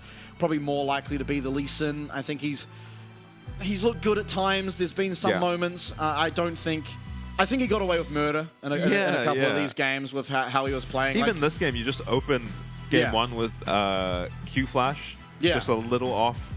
But I think they just had so much momentum on their side. I think if you're the team that's down 2, that can be a devastating, soul-crushing play. If you're up 2, you laugh it off. We'll get him next time. Yeah, you just laugh it off. We'll get him next time. And to be fair, you were able to punish that Talia for so long afterwards. boy, were they. Yeah, they did. They 3 ganks in a row. I think Gory died to 2 of them, managed to survive 1. Yeah. But honestly, each time he got ganked, pretty much had to return to his base, and that gave so much pressure over the way. Yeah. Admittedly, CFO did a great job of returning that back to Dasher as the game progressed, but really was not quite enough. The series is all done and dusted, of course. We're going to have an interview. It's going to be this time with Marble and Patty. We'll see you soon. Marble, 请 Marble 先跟大家打声招呼吧。Welcome to our post-game interview. Today we welcome SHG's AD carry Marble to the post-game interview. Let's have Marble say hello to the fans first. はい、SHG ADC のマーブルです。因为是你们第一次没有打满5场就顺利的赢下比赛，也打赢了 CFO。赢下来之后心情如何？ So congratulations for the win today. Today is the first match your team didn't make it to best of 5 and also won CFO. How do you feel about the game you just played? 本日の勝利おめでとうございます。今日は初めて5ゲーム目までプレイせずに順調に CFO を倒すことができました。今の気持ちを教えてください。そうですね、やっぱり最初 PSG 戦で 2-3 で負けてこう立て続けに DCG、FAK と 3-2 でこう続いてきたので、今日も 3-2 になるのかなというふうに考えていたんですけれども、それでも 3-0 で解消できてすごく気分がいいです。We went 2-3 on the first game against PSG and kept going 3-2 on the other games. So I thought it was going to be a 3-2 again today, but I'm happy that we were able to go 3-0. 其实我们第一局打在 PSG 的时候，我们打了3-2嘛，然后之后的2局我们也是打到了第5局，然后现在能够3-0赢下 CFO， 我非常的开心。这个系列赛 CFO 有特别针对你的时髦的做封锁，你们觉得有影響到你们今天的发挥吗？ So CFO focused on your smolder on their bans today in this series. Do you think this affected your gameplay? 今日は CFO がスモルダーを集中的にバンしてきました。このバンによって自分のゲームプレイに影響はありましたか？そうですね、結局スモルダーはこうなんかポケットピックのうちの一つというか、もう自分のピックの中で最善だったピックっていうだけでこうバンされてもまあ他に手札がいっぱいあるので、まあ全然大丈夫っていう風な感じでした。So Smolder is just a pocket pick that really fits our games. Other than Smolder, I have other cards to play, so it was no problem. 其实史矛也只是我的一个选角之一。那今天其实也没有太影响我，因为我并没有对他做特别的训练，所以没有太影响到我今天的发挥。这次的季后赛令人非常敬佩的是，感觉 SHG 每次出赛都比之前会更强。你们团队在季后赛期间的训练和调整的方式，可不可以跟我们分享一下？ So something very impressive this playoff is SHG seem to improve every game you play. How did you guys train during the playoffs? Can you share with us? SHG がこのプレイオフを通してどんどん強くなっているというように感じます。プレイオフ中にどのようなトレーニングをしていたか教えていただけますか？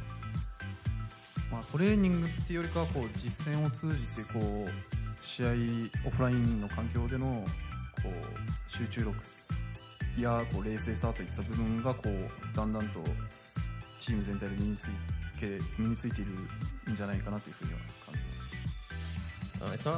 It's not much about the training, but by playing on offline stage, going through all these games, really made our focus better.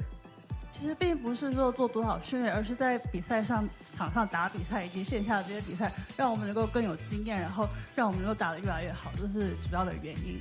作为第一次在海外参赛的选手，这次的大赛经验，你的感受如何？学到了什么？ As the first timer playing overseas, how do you feel about this experience? What did you learn from it? 初めての国際大会での経験についてどう思いますか？そして大会を通して何か学んだことはありますか？そうですね、やっぱりこう海外のこう強豪相手とすごく戦えるということにすごく光栄だし、楽しくやれててすごくいい経験だなっていうふうには思います。学べた点でいうとこうなんて言うんでしょうね、やっぱ今までオフラインでの経験がなかったので、そういった点をこう PCS っていう場で詰めるのは非常にこう MSI とかワールドに出る際にあたってすごくいい経験になると思います。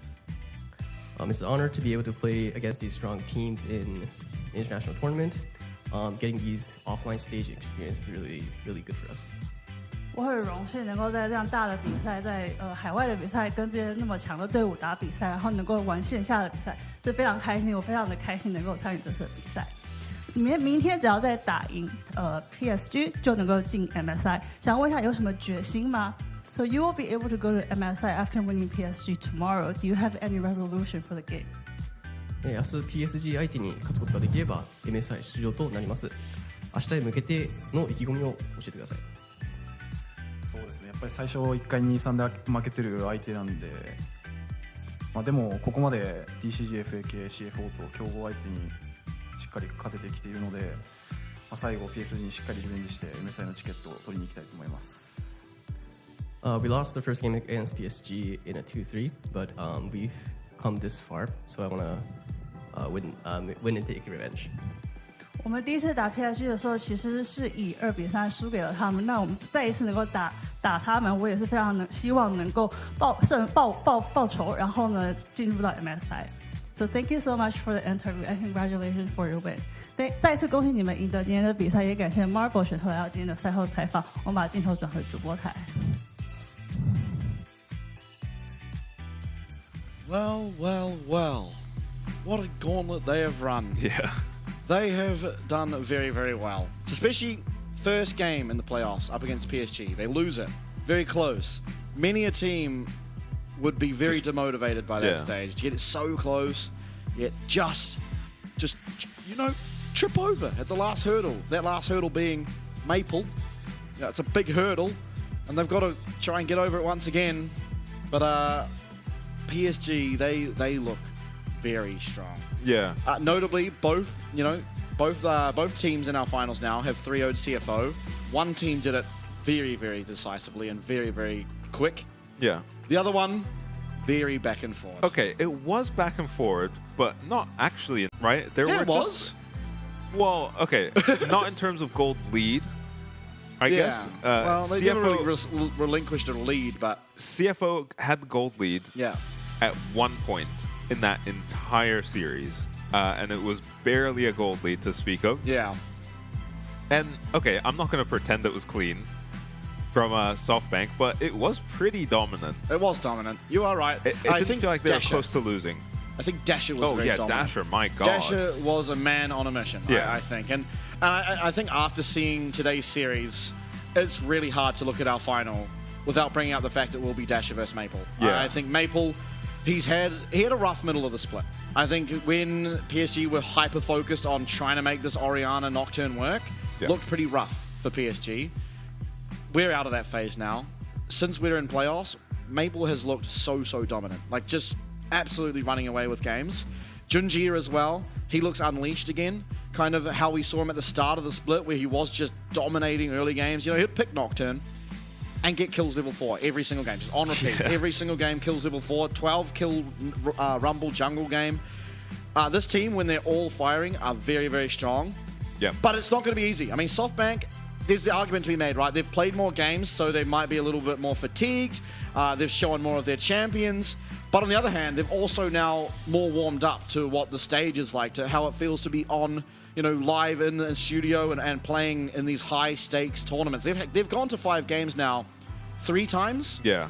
And so they know what a game number 5 feels like pretty well and truly. Yeah, and I mean, they've been tested again and again, and even against PSG, the 5th game they lost, didn't really feel like a choke. No. It just felt like... It was a mega play. Yeah. It was a mega play from just Maple. going ridiculous, and it was multiple mega plays. Yeah, he had a ridiculously good game. And they didn't even fall apart after those plays were happening. You know, you didn't see them giving up random kills or throwing the game away individually. They still looked solid, even in that series they lost. And then to immediately go to 5 again and win in 5 and again and win in 5, and this time to 3-0, just absolutely clap. Yeah, I did not expect to be looking at the SoftBank 3-0. I did predict them to make it to the final, but not like that. Yeah, no, it was very dominant, and I think this is really just setting us up for one of the most exciting grand finals. What more we've could you? ever They had. couldn't be closer. They've played. It went to 5, so there's no doubt that they are close in terms of skill. And the team that won only won because of one star player having an absolute standout game. Yeah. Like 9 times out of 10, that kind of game is probably not happening. But I mean, we've said it before, right? Game number 5, who's betting against Maple? Yeah, that's the thing. You say 9 times out of 10 that doesn't happen, but it just does happen. Yeah. Almost every time with players like Maple. Yeah, that so clutch factor. It's going to be hard in a grand final. Hard to bet against Maple. This is insane. I think for my money, RJ has been far and beyond the most consistent top laner that we've had. Even when PSG were kind of losing games, RJ was the standout player. He is up against Evie, who is an absolute rock. He's the GOAT of LJL. The GOAT of LJL. The best Japanese player, argumentably, around Udapon and him.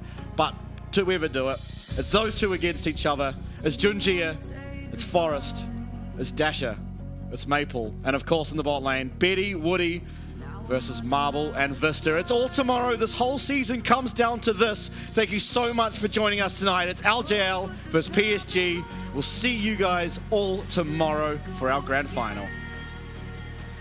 Feel so